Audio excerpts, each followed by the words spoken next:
சில பேர் ஆளை பார்த்தா 60 வயசு மாதிரி தோணும். உண்மையான வயசு என்னன்னு பார்த்தா 40 அல்லது 45. சில பேரை பார்க்கறதுக்கு 45 மாதிரி தெரியும், உண்மையிலேயே 65 தாண்டி இருப்பாங்க. ஒரு மனிதனுக்கு 2 வகையான வயது உண்டுங்கிறார் ஓஷோ. அதாவது உடம்புக்குன்னு ஒரு வயசு, மனசுக்குன்னு ஒரு வயசு. முதல் உலக மகாயுத்தம் நடந்தது இல்லையா, அது முடிஞ்சதுக்கு அப்புறம் முதல் தடவையா மனிதனின் மூளை வளர்ச்சியை பத்தி மனநல வைத்தியர்கள் ஒரு கணக்கெடுப்பு சோதனை நடத்தினாங்களாம். அது வரைக்கும் மனிதனுக்கு 2 வகையான வயது உண்டுன்னு யாரும் சிந்திச்சதே இல்லையா. அந்த உலக மகாயுத்தம் முடிஞ்சதுக்கு அப்புறம் மனிதனுடைய சராசரி மனதின் வயதை கணக்கிட்டு பார்க்கும் பொழுது அவங்களுக்குலாம் ரொம்ப அதிர்ச்சியா இருந்துதான். ஏன்னா அது ரொம்ப பின்தங்கிய நிலையில இருந்திருக்கு, வளர்ச்சி அடையாத நிலையில இருந்திருக்கு. அவங்க கண்டுபிடிச்ச பிரகாரம் அப்போ மனசோட சராசரி வயசு என்ன தெரியுமா, 14. அப்படின்னா பாத்துங்க, உடல் ரீதியா ஒருத்தரோட வயசு 70 கூட இருக்கலாம், ஆனா மனசோட வயசு 14 தான். இதுக்கு நேர்மாறா அமைஞ்சு போச்சுன்னு வச்சுங்க. அதாவது ஒருத்தருக்கு உண்மையிலேயே 14 வயசு, அதாவது உடலோட வயசு 14, அவரோட மனசின் வயசு 70ன்னு வச்சுக்கோங்க. இப்படி அமைஞ்சுட்டுதுன்னா அவர் சீக்கிரம் ஞானத்தன்மை அடைஞ்சிருவார் அப்படின்னு அர்த்தம். இப்ப நமக்கெல்லாம் உடம்போட வயசு மனசோட வயசு ரெண்டும் ஒன்னா இருந்துட்டா அதுவே போதும், அதுவே பெரிய விஷயம்.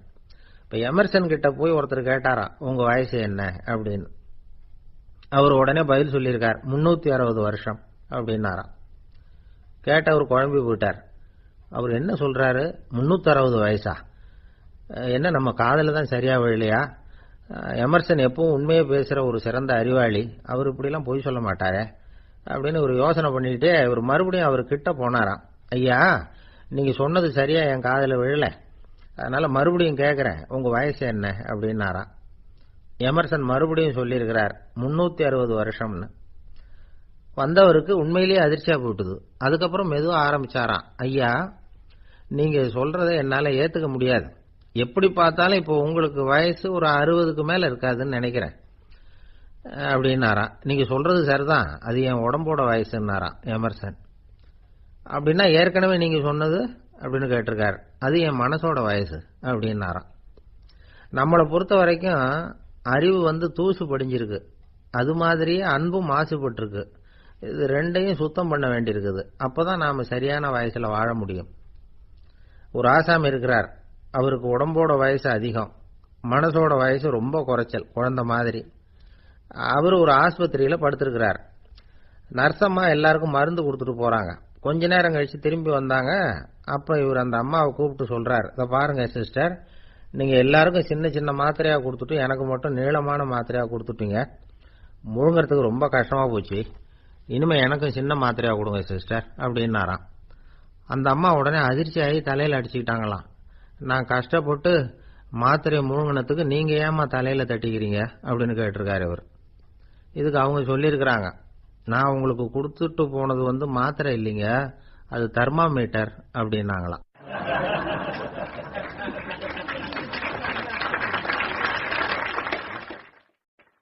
எனக்கு ஒரு உதவி செய்யணும் அப்படின்னு நம்மளை பார்த்து ஒருத்தர் கேட்கிறாருன்னு வச்சுங்களேன், உடனே நாம அவரை பார்த்து என்ன உதவின்னு கேட்போம். இதுதான் சராசரி மனிதர்களின் இயல்பு. ஆனா ஒருத்தர் எனக்கு ஒரு உதவி செய்யணும் அப்படின்னு கேட்ட உடனே என்ன உதவின்னு கூட கேட்காம சரி செய்யறேன் அப்படின்னு ஒத்துக்கிறது இருக்கு பாருங்க, அது கொஞ்சம் அபூர்வம். அந்த காலத்துல ஒருத்தர் இருந்தார். அவர் எப்படி தெரியுமா, உதவி கேட்கறவங்க நல்லவங்களா கெட்டவங்களா அப்படின்னு கூட பார்க்கல, தனக்கு நன்மையா தீமையா அப்படின்னு கூட பார்க்கல, உதவி செய்யறேன்னு புறப்பட்டுட்டார். அவர் யார் தெரியுமா, அவர் தான் நல சக்கரவர்த்தி. அவர் மாதிரி நாமும் உதவி கேட்கறவங்களுக்கு உடனே உதவி செய்யறதுக்கு தயாரா இருக்கணும் அப்படின்னு சொன்னார் ஒரு ஆன்மீக பேச்சாளர். நல சரித்திரத்தை அவர் சொல்லிட்டு இருந்தார். இந்திரன், அக்னி, வருணன், யமன், இவங்க 4 பேரும் நலனை பார்த்து எங்களுக்கு நீ உதவி செய்யணும், எங்களுக்காக நீ தூது போகணும் அப்படின்னு கேட்கறாங்க. யாருகிட்ட தூது போகணும், என்ன காரியத்துக்காக போகணும் அப்படின்னு கேட்கணும்ல. நலன் அப்படி கேட்கவே இல்லை, உடனே சரின்னு ஒத்துக்கிறான். அதுக்கப்புறம் அவங்க விவரம் சொல்றாங்க, என்ன உதவி, யாருகிட்ட தூது போகணும் அப்படிங்கிற விவரத்தை சொல்றாங்க. நலனுக்கும் அப்புறம் தான் புரியுது, எந்த தமயந்தியை இவன் காதலிச்சானோ, எந்த தமயந்தின் சுயம்பரத்துக்காக இவன் போய்கிட்டு இருக்கிறானோ, அந்த தமயந்தியை பார்த்து தங்களுக்காக அவகிட்ட வாதாடணும், பேசணும், தங்களில் ஒருத்தரை கல்யாணம் பண்ணிக்கும்படியா கேட்கணும் அப்படின்னு அவங்க 4 பேரும் நலங்கிட்ட கேட்கறாங்க. இத கேட்டதும் நலன் கொஞ்சம் கூட முகம் சுளிக்கல, பதட்டப்படல. நேரா தமயந்தி கிட்ட போறான். இந்திரன், அக்னி, வருணன், யமன் இவங்களோட சிறப்புகளை எடுத்து சொல்றான். இவங்கள ஒருத்தரை கல்யாணம் பண்ணிக்கலாம் அப்படின்னு சொல்லி கேட்டுக்கிறான். ஆனா இதுக்கு தமயந்தி சம்மதிக்கல. சுயம்வரம் நடக்குது. அவ நலனை தேர்ந்தெடுக்கிறா. அந்த 4 பேரும் நலனுக்கு நிறைய வரங்கள்லாம் கொடுக்கறாங்க. அதுக்கப்புறம் இப்படி போகுது கதை. இதுல நாம கவனிக்க வேண்டியது என்னன்னா, உதவின்னு கேட்ட உடனே என்ன உதவின்னு கேட்காம சரி செய்யறேன்னு சொன்னான் பாருங்க, அதை கொஞ்சம் சிந்திக்கணும்.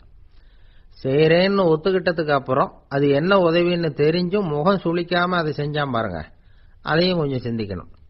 நம்மால் ஒருத்தன் ஒரு நண்பனை தேடி போனா, எனக்கு ஒரு உதவின்னா சரி சொல்லுன்னா, இப்போ உங்ககிட்ட 2 கார் இருந்தா என்ன பண்ணுவேன்னா, உடனே அதுல ஒண்ணு உங்ககிட்ட கொடுத்துருவேன்னா, அவன் உங்ககிட்ட 2 பங்களா இருந்தா என்ன பண்ணுவேன்னா, அதுல ஒண்ணு உங்ககிட்ட கொடுத்துருவேன்னா, உங்ககிட்ட 2 பேனா இருந்தா என்ன பண்ணுவேன்னா, அதுல ஒரு பேனாவை உங்ககிட்ட கொடுக்க மாட்டேன்னா அவன். ஏன்டா அப்படி சொல்றேன்னா, ஏன்னா இப்ப நிஜமாவே என்கிட்ட 2 பேனா இருக்கு, அதனால அப்படி சொல்றேன் அப்படின்னு நானா அவன்.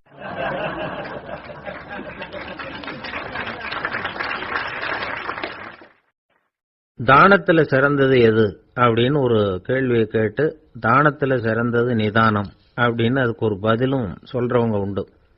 நிதானம் ரொம்ப அவசியம். அதுவும் இன்றைய உலகத்துக்கு ரொம்ப அவசியம். இன்னைக்கு உலகம் ரொம்ப பரபரப்பா போய்கிட்டு இருக்குது. பொறுமையா இருக்கணும்னு நினைக்கிறவங்களால கூட அப்படி இருக்க முடியறதில்ல.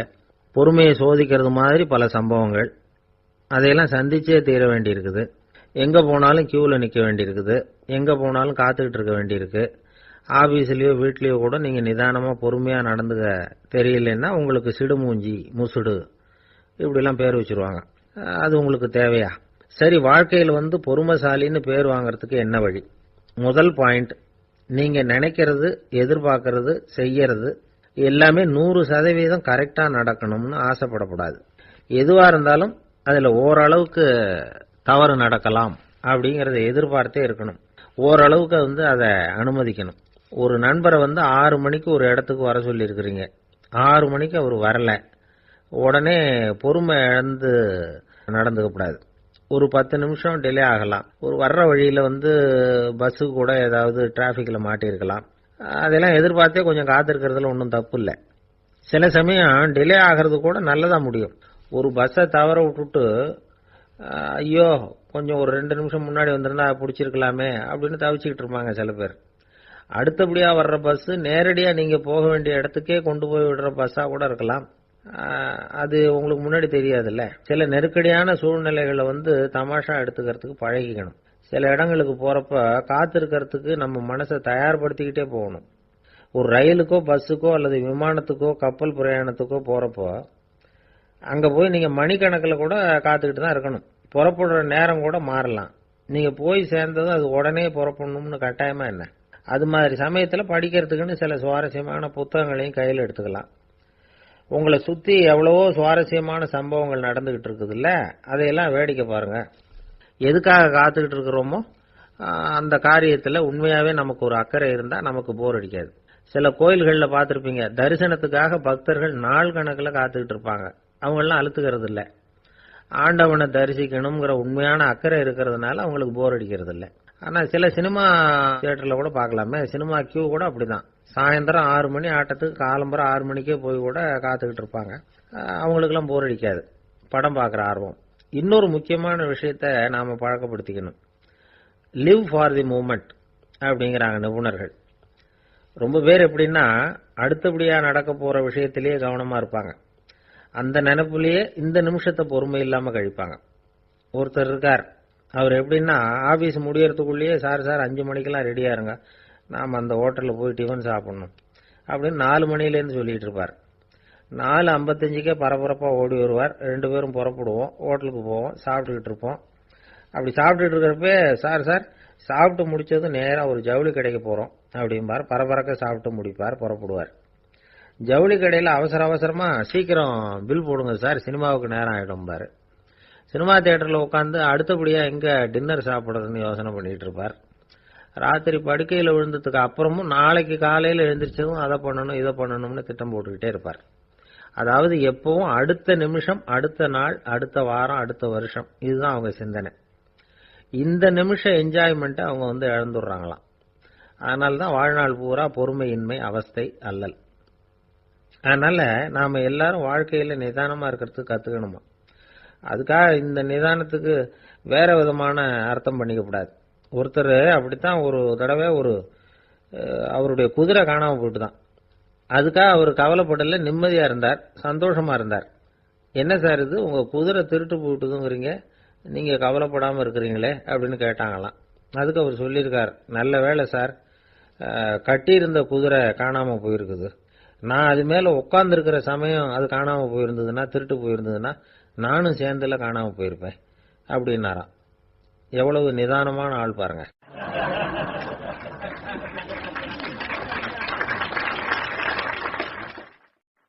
நாட்டுல நல்லவங்க ஒருத்தர் 2 பேர் இருக்கிறதுனால தாங்க மழையே பெய்யுது அப்படின்னு சொல்றது உண்டு. நல்லார் ஒருவர் உளரேல் அவர் பொருட்டு எல்லாருக்கும் பெய்யும் மழை. சில சமயம் ரொம்ப பேர் திடீர்னு நல்லவங்களா ஆயிடுவாங்க போல இருக்கு. அதனாலதான் விடாம பேய் மழையா கொட்டி தீர்த்துடுது. எல்லாரும் நல்லவங்களாயிட்டா உலகமே தாங்காது போல இருக்க. அப்பப்ப ஒருத்தர் 2 பேர் நல்லவங்களாகணும், அப்பதான் சீரா மழை பெய்யும். மாசத்துக்கு 3 பேர் நல்லவங்களானா மாதம் மும்மாரி பொழியும். இதெல்லாம் வேடிக்கை பேச்சு. இப்போ இதெல்லாம் ஒரு பக்கம் இருக்கட்டும், இப்போ விஷயத்துக்கு வருவோம். ஒரு கும்பல்ல நல்லவன் யாரு அப்படிங்கறத எப்படி கண்டுபிடிக்கிறது? இதுக்கு ஒரு வேடிக்கை கதை உண்டு. என்னுடைய நண்பர் ஒருத்தருக்கு அவங்க பாட்டியம்மா சொன்ன கதையா அது. அது என்ன கதைன்னா, ஒரு ஊர்ல ஒரு சமயம் பலமான மழை பெய்ய ஆரம்பிச்சுட்டுதான். இடி மின்னல் ரொம்ப கடுமையா இருந்திருக்குது. ஆரம்பிச்ச மழை வர வர கடுமையா ஆகிட்டு இருக்குதே தவிர நிக்கிற பாடா தெரியல. ஊரு ஜனங்கள்லாம் பார்த்தாங்க. இதுக்கு மேலேயும் வீட்டுக்குள்ள இருந்தா ஆபத்துங்கிறத புரிஞ்சுக்கிட்டாங்க. ஏன்னா வீடெல்லாம் இடிஞ்சு விழுந்துருமோங்கிற பயம். உடனே எல்லாரும் புறப்பட்டு ஊருக்கு பொதுவா இருந்த ஒரு மண்டபத்துல போய் தங்கிக்கிட்டாங்க. மின்னல் கடுமையா இருந்தது. இடி எந்த நேரத்திலையும் விழலாம்ங்கிற நிலைமை. எப்போ விழலாம்னு பார்த்துக்கிட்டு இருக்குது. அந்த மண்டபத்துல இருந்த ஜனங்கள் மனசுக்குள்ள ஒரு பயம். நம்ம கூட்டத்துல யாராவது ஒரு கெட்டவன் பாவம் பண்ணவன் இருந்தா கூட இடி இந்த மண்டபத்துல விழுந்துரும், அது எல்லாருக்கும் ஆபத்து அப்படின்னு நினைச்சாங்க. சரி, இதுக்கு என்ன பண்ணலாம் அப்படின்னு யோசனை பண்ணாங்க. அந்த கூட்டத்துல ஒரு பெரியவர் இருந்தார். அவரு ஒரு யோசனை சொன்னார். இதோ பாருங்க, அதுக்கு ஒரு வழி இருக்கு. அதோ எதிர்த்தாப்புல கொஞ்சம் தூரத்துல ஒரு உயரமா மரம் ஒண்ணு இருக்கு பாருங்க. பொதுவா இடி சுலபமா விழறது அது மாதிரி உயரமான மரத்துல தான். நம்ம கூட்டத்துல இருக்கிறவங்க எல்லாரும் ஒவ்வொருத்தரா போய் அந்த மரத்தை தொட்டு விட்டு திரும்பி வந்துடணும். நம்மள பாவம் பண்ணவன் யாரோ அவன் அந்த மரத்தை தொடுற சமயத்துல இடி விழுந்துரும், அவன் மட்டும் போயிடுவான், மண்டபத்துல இருக்கிற நாமெல்லாம் பொழைச்சிக்கலாம் அப்படின்னு ஐடியா கொடுத்தாரு அந்த பெரியவர். இது நல்ல யோசனையா பட்டது. எல்லாரும் ஒத்துக்கிட்டாங்க. ஒவ்வொருத்தரா போய் அந்த மரத்தை தொட்டு விட்டு திரும்பி வந்தாங்க. இடி எதுவும் விழல. இன்னமும் பாவம் பண்ண ஆசாமி அதை போய் தொடல போல இருக்கு அப்படின்னு நினைச்சுக்கிட்டாங்க. ஒவ்வொருத்தரா போறாங்க, எல்லாரும் போய் தொட்டு விட்டு வந்தாச்சு. இன்னும் ஒரே ஒரு ஆசாமி தான் பாக்கி. கடைசியா இருந்த அந்த ஆள் பயந்துட்டான். இது வரைக்கும் இடி விழலைன்னா இப்ப என்ன அர்த்தம்? இப்ப நாம தான் பாக்கி, நாம தான் தப்பு பண்ண ஆள் போல இருக்கு அப்படின்னு நினைச்சுட்டான். அதனால துணிச்சலா போய் தொடுறதுக்கு பயந்தான், தயங்கிக்கிட்டே இருந்தான். இருந்தாலும் மற்றவங்க எல்லாம் சும்மா இருப்பாங்களா? கட்டாயப்படுத்தி கழுத்தை பிடிச்சி தள்ளாத குறையா அவனை தள்ளி விட்டாங்க, போய் தொட்டுட்டு வாடான்னு. அவன் நடுங்கிட்டே போய் அந்த மரத்தை தொட்டான். அதே வினாடி ஒரு பயங்கரமான மின்னல் இடி விழுந்துட்டுது. எங்க விழுந்தது தெரியுமா? அந்த ஆள் மேல இல்ல, மண்டபத்துல விழுந்தது. மண்டபத்துல இருந்தவங்க பூரா காலி. அந்த ஒரு ஆள் மட்டும் பொழைச்சுக்கிட்டான். இந்த ஒரு ஆளை காப்பாத்துறதுக்காக தான் இடி மண்டபத்துல விழாம இருந்திருக்குது. இதுதான் கதை. அதனால நல்லவங்க எப்படியும் தப்பிச்சுக்குவாங்க அப்படிங்கிறது ஒரு நீதி. ஒருத்தன் அப்படிதான் தெருவில் நடந்து போய்கிட்டு இருந்தான், ரொம்ப நல்லவன். எதிரில் ஒருத்தன் சைக்கிள்ல வந்துகிட்டு இருந்தான். அதுல மோதி இவன் கீழே விழுந்துட்டான். சைக்கிள்காரன் உடனே இறங்கி இவனை தூக்கி விட்டான். இவன் எழுந்திரிச்சு அவனை முறைச்சி பார்த்தான். அப்படி பார்க்காதீங்க சார், நீங்க ரொம்ப புண்ணியம் பண்ணிருக்கீங்க, அதுதான் இப்போ சைக்கிள்ல மோதிக்கிட்டீங்க அப்படின்றான். என்ன அப்படி சொல்றேன் நானா? இவன் 10 நிமிஷத்துக்கு முன்னாடி நான் லாரி ஓட்டிட்டு வந்தேன், அப்போ நீங்க எதிரில் வந்திருந்தீங்கன்னா என்ன ஆயிருக்கும் அப்படின்னானா அவன்.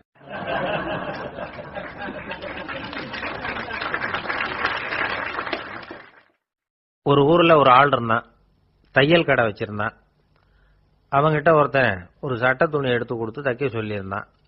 வர்ற சனிக்கிழமை வா, வாங்கிட்டு போ அப்படின்னு அவன் சொல்லியிருந்தான். அதே மாதிரி இவன் வந்தான். அவன் தச்சு வச்சிருந்த சட்டையை கொடுத்தான். இவன் வாங்கி அங்கேயே போட்டு பார்த்தான். கை நீளம் ஒண்ணுக்கு ஒண்ணு வித்தியாசமா இருந்தது. வலது கை இடது பக்கத்தை விட நீளம் குறைச்சலா இருந்தது. அவன் முணுமுணுக்க ஆரம்பிச்சுட்டான், என்ன இது இப்படி தைச்சுட்டியேன்னு. இதுக்கு அவன் சொன்னான், ஐயையோ இதுக்காகவா சங்கடப்படுறீங்க, வலது கையை மட்டும் கொஞ்சம் உள்ள இழுத்தாப்புல வச்சுக்கிட்டீங்கன்னா சரியா போகுது. மற்றபடி அந்த சட்டையில உள்ள கலை அம்சத்தை கவனிங்க, எவ்வளவு அற்புதமா தச்சிருக்கேன் பாருங்க. ஒரு சின்ன குறைய இப்படிலாம் பொருட்படுத்த வேண்டியதில்லை. நான் சொன்னது மாதிரி கையை கொஞ்சம் உள்ள இழுத்தது மாதிரி வச்சுக்கிட்டு நடந்து போங்க, ஜோரா இருக்கும் அப்படின்னா. அவனும் யோசிச்சு பார்த்தான். சரியான யோசனையா தான் தோணுச்சு. கொஞ்சம் முயற்சி பண்ணி வலது கையை கொஞ்சம் உள்ள இழுத்து சட்டை சரியா இருக்கிறது மாதிரி பண்ணிட்டான். இப்போ மறுபடியும் ஒரு பிரச்சனை. வலது கையை உள்ள இழுத்த மாதிரி அப்படியே வச்சுக்கிட்டதும் முதுகு பக்கம் கொஞ்சம் துணி தளர்த்தியா தொங்குறது மாதிரி தெரிஞ்சது. என்ன இது, முதுகு பக்கம் துணி குவிஞ்சுட்டுதே, தொங்குதே அப்படின்னா மறுபடியும், அடடா இதுக்காகவா கவலைப்படுறீங்க, உடம்ப அதுக்கு தகுந்த மாதிரி கொஞ்சம் வளைச்சிக்கிட்டா சரியா போடுது. இதுக்காக அந்த அழகான தையலை பிரிச்சு அதுல உள்ள கலை அம்சத்தை கெடுக்கிறதுக்கு என் மனசு இடம் தரல. எவ்வளவுக்கு தளர்த்தியா இருக்கோ அவ்வளவுக்கு கொஞ்சம் உடம்ப வளைச்சி அப்படி குனிஞ்சது மாதிரி போங்க போதும் அப்படின்னா. அதுவும் நல்ல யோசனையா தான் பட்டுது இவனுக்கு. சரின்னு சொல்லிவிட்டு புறப்பட்டான். தெருவில் இறங்கினா, கையை கொஞ்சம் உள்ள இழுத்தான், உடம்ப கொஞ்சம் முன்னால வளைச்சான், சட்டைக்கு தகுந்த மாதிரி உடம்ப பண்ணிட்டான், மெதுவா நடந்து போறான். இப்போ எதிரில் இன்னொருத்தன் வரான். இவனை பார்க்கறான், இவன் போட்டிருக்கிற சட்டையை பார்க்கறான். ஆஹா அற்புதம்ங்கிறான். சும்மா சொல்லப்படாது, ரொம்ப நல்லா இருக்கு, நிச்சயமா இது இந்த ஊர் மேல தெருவில் இருக்கிற ஒருத்தன் இருக்கானே அவன் தச்சதா தான் இருக்கணும் அப்படின்னா. இதை கேட்டதும் அவனுக்கு ஆச்சரியம். எப்படி அவ்வளவு கரெக்டா கண்டுபிடிச்சிங்க அப்படின்னு கேட்டிருக்கான். இதுக்கு அந்த வழிபோக்கன் சொன்னானா, அவன் ரொம்ப கெட்டிக்காரன், உங்களை மாதிரி உடம்பும் கையும் வளைஞ்சு போன ஒரு ஆசாமிக்கு அவனை தவிர வேற யாராலேயும் இவ்வளவு பொருத்தமான ஒரு சட்டையை தைக்க முடியாது அப்படின்னானா. பாருங்க, அவனுக்காக இவன் அனுசரிக்க போய் இவனோட நிலைமை எப்படி ஆயிட்டுது பாருங்க. இதே மாதிரி தான் சில சடங்குகளும் சம்பிரதாயங்களும் நம்மளை கோமாளி ஆக்கி விட்டுரும். எதுவா இருந்தாலும் அதுல அறிவுபூர்வமான அணுகுமுறை அவசியம். ஒரு நர்ஸ் அவசரமா ஓடி டாக்டர் கிட்ட சொல்லிச்சான், டாக்டர் ஒரு தப்பு நடந்து போச்சு, 10ஆம் நம்பர் பெட்ல இருக்கிற பேஷண்ட்டுக்கு காலில் ஆபரேஷன் பண்றதுக்கு பதிலாக கையில் ஆபரேஷன் பண்ணி விட்டீங்க. கை ஆபரேஷன் பண்ணிக்க வேண்டிய ஆள் 7ஆம் நம்பர் பெட்ல இருக்கார் அப்படின்னு தான். அதுக்கு இவர் பதட்டப்படாம சொன்னாராம், பரவாயில்ல இவரை தூக்கி 7ஆம் நம்பர் பெட்ல போட்டுரு அப்படின்னாராம்.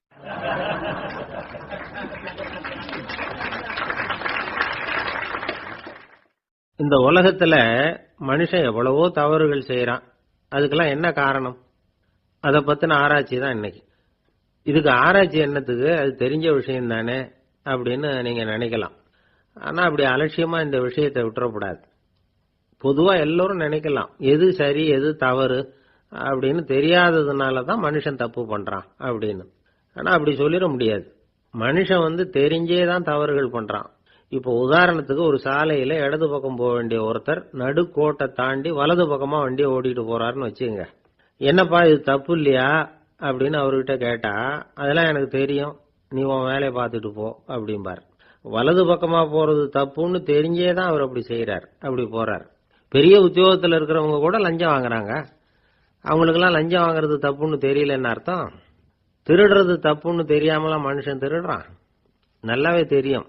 நீங்க வேணும்னா கேட்டு பாருங்க, வேற வழி இல்ல அதனால தான் திருடுறேன்பா.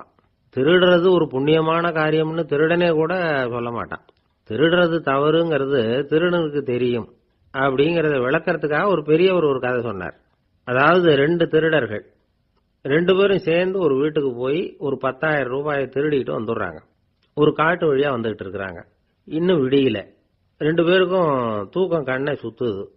சரி இப்படியே ஒரு மரத்தடியில படுத்து தூங்குவோம், காலையில விடிஞ்சதும் இந்த பணத்தை 2 பேரும் பங்கு போட்டுக்குவோம் அப்படின்னு முடிவு பண்றாங்க. அதே மாதிரி படுத்து தூங்குறாங்க. நடு ராத்திரியில ஒரு திருடன் முழிச்சுக்கிறான். விடிகிற வரைக்கும் காத்துக்கிட்டு இருந்தா 5,000 ரூபா தான் கிடைக்கும், இப்பவே கம்பி நீட்டினா 10,000 ரூபா கிடைக்கும் அப்படின்னு யோசிச்சு பார்த்துட்டு ஒரு முடிவுக்கு வந்தான். மெதுவா அந்த 10,000த்தையும் சுருட்டிக்கிட்டு அடுத்தவனுக்கு தெரியாம ஓடி போயிட்டான். விடியுது. அடுத்தவன் எழுந்திரிச்சு பாக்குறான், பணத்தையும் காணல, பாகஸ்தனையும் காணல. இந்த திருடன் அந்த திருடனை திட்டுறான், திருட்டு பய, அயோக்கிய பய, இப்படி அநியாயமா கிளப்பிட்டு போட்டானே அப்படிங்கிறான். இதுல இருந்து என்ன தெரியுது? தெரியாம எடுத்துக்கிட்டு போறது திருட்டு, அயோக்கியத்தனம், அநியாயம் அப்படிங்கறது இவனுக்கு தெரிஞ்சிருக்குது. அதனாலதான் அடுத்தவனை பார்த்து இப்படி திட்டுறான். அதனால தெரியாததுனால மனுஷன் தவறு பண்றான்னு சொல்றது சரியில்லை. அப்படின்னா மனுஷன் பண்ற தவறுகளுக்கு உண்மையான காரணம் தான் என்ன? இதே சந்தேகம் அர்ஜுனனுக்கும் வந்துதான். அதனாலதான் அவன் பகவானை பார்த்து கேட்கறான். மனுஷன் தன் விருப்பத்துக்கு விரோதமா ஏதோ ஒரு சக்தியினால பலாத்காரமா இழுக்கப்பட்டது மாதிரி பாவம் பண்றானே, அந்த சக்தி என்ன அப்படின்னு கேட்கறான். இதுக்கு பகவான் பதில் சொல்றார். காமமும் குரோதமும் தான் அந்த சக்திகள், அதாவது ஆசையும் சினமும். இது ரெண்டும் உன்னுடைய எதிரிகள் அப்படிங்கறத புரிஞ்சுக்கோ அப்படிங்கிறார். இன்னமும் நுணுக்கமா பார்த்தா காமத்தினுடைய மறு உருவங்கள் தான் குரோதமும் லோபமும். ஆசை நிறைவேறலன்னா குரோதம், அதாவது கோபம். ஆசை நிறைவேறிட்டதுன்னா லோபம், அதாவது பேராசை. பாவத்தை கண்ட்ரோல் பண்ணணும்னா அதுக்கு மெயின் சுவிட்ச் எது அப்படிங்கறது இப்பதான் தெரியுது. அதுக்கு மனுஷன் தெரிஞ்சே தான் தவறு பண்றான் அப்படின்னு பேசிக்கிட்டோமே. அதுக்கு ஒரு உதாரணம். ஒரு ஆளு ஹோட்டல்ல சாப்பிட போனான். சாப்பிட்டு முடிச்சான். எழுந்திரிச்சு முதலாளி கிட்ட பில்ல கொடுத்தான். காசை கொடுக்கல. முதலாளி பணம் கொடுன்னு கேட்டார். இவன் என்கிட்ட பணம் இல்லைன்னா. முதலாளி கொஞ்சம் கூட அலட்டிக்கல. உள்ள இருந்து ஒரு ஆளை கூப்பிட்டார். இவனை கூப்பிட்டுட்டு போய் இட்லி மாவாட்ட சொல்லுன்னார். இவனும் கவலைப்படாம உள்ள போயிட்டான். அப்போ அழைச்சிட்டு போற ஆளு கேக்குறான், ஏன் சார் சாப்பிடுறதுக்கு முன்னாடி காசு இல்லைங்கிறது உங்களுக்கு தெரியாதா அப்படின்னு கேக்குறான்.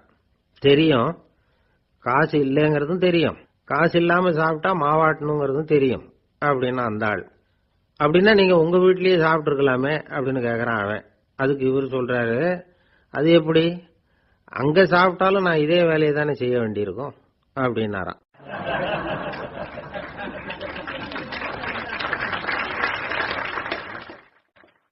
கப்பல் கடல்ல போய்கிட்டு இருக்கு. புயல், சூறாவளி, அலையெல்லாம் பெருசு பெருசா ரொம்ப உயரமா உண்டாகுது. கடுமையான காற்றிலேயும் வேகமான அலைகள்லேயும் சிக்கி அந்த கப்பல் தடுமாறுது. திசை மாறி போச்சு. எந்த பக்கம் போயிட்டு இருக்கிறோம்னே தெரியல. அந்த கப்பலை செலுத்திக்கிட்டு இருந்த மாலுமி ரொம்ப சாமர்த்தியமா செயல்பட்டார். தன்னுடைய அறிவாற்றலையும் திறமையையும் முழுமையா பயன்படுத்தினார். அந்த கப்பலை கட்டுப்படுத்தினார். மெதுவா அந்த சூறாவளியிலிருந்து கப்பலை காப்பாத்தி கரைக்கு கொண்டுட்டு சேர்த்துட்டார். மாலுமின்னு ஒருத்தர் இருந்ததுனால அந்த மரக்கலம் காப்பாற்றப்பட்டது. மாலுமின்னு ஒருத்தர் இல்லைன்னு வச்சுக்குங்க, அந்த கப்பலோட கதி என்னவா இருக்கும் யோசிச்சு பாருங்க. ஒரு கோபக்காரனுடைய நிலைமையும் அப்படித்தானா. கோபக்காரன்கிறவன் ஒரு மாலுமி இல்லாத மரக்கலம் அப்படிங்கிறார் நபிகள் நாயகம்.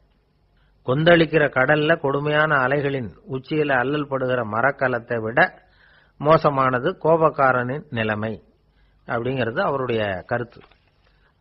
அது மாதிரி இதுன்னு சொல்லல, அதை விட மோசம் இது அப்படிங்கிறார். ஏன் தெரியுமா? ஒரு கப்பல் கடல்ல தடுமாறினா அதை சரிப்படுத்த மாலுமி இருக்கிறார். அவர் தன்னுடைய சாமர்த்தியத்தினால அதை கட்டுப்படுத்தி சரியான வழிக்கு கொண்டுட்டு வந்துருவார். ஆனா கோபக்காரனுடைய நிலைமை அப்படி இல்லை அப்படிங்கிறார் நபிகள் நாயகம். மனித மனம் ஒரு மரக்கலம், அறிவு அதுல இருக்கிற மாலுமி. மாலுமி மரக்கலத்தை செலுத்துறான், அவனுக்கு கட்டுப்பட்டு அது ஓடுது.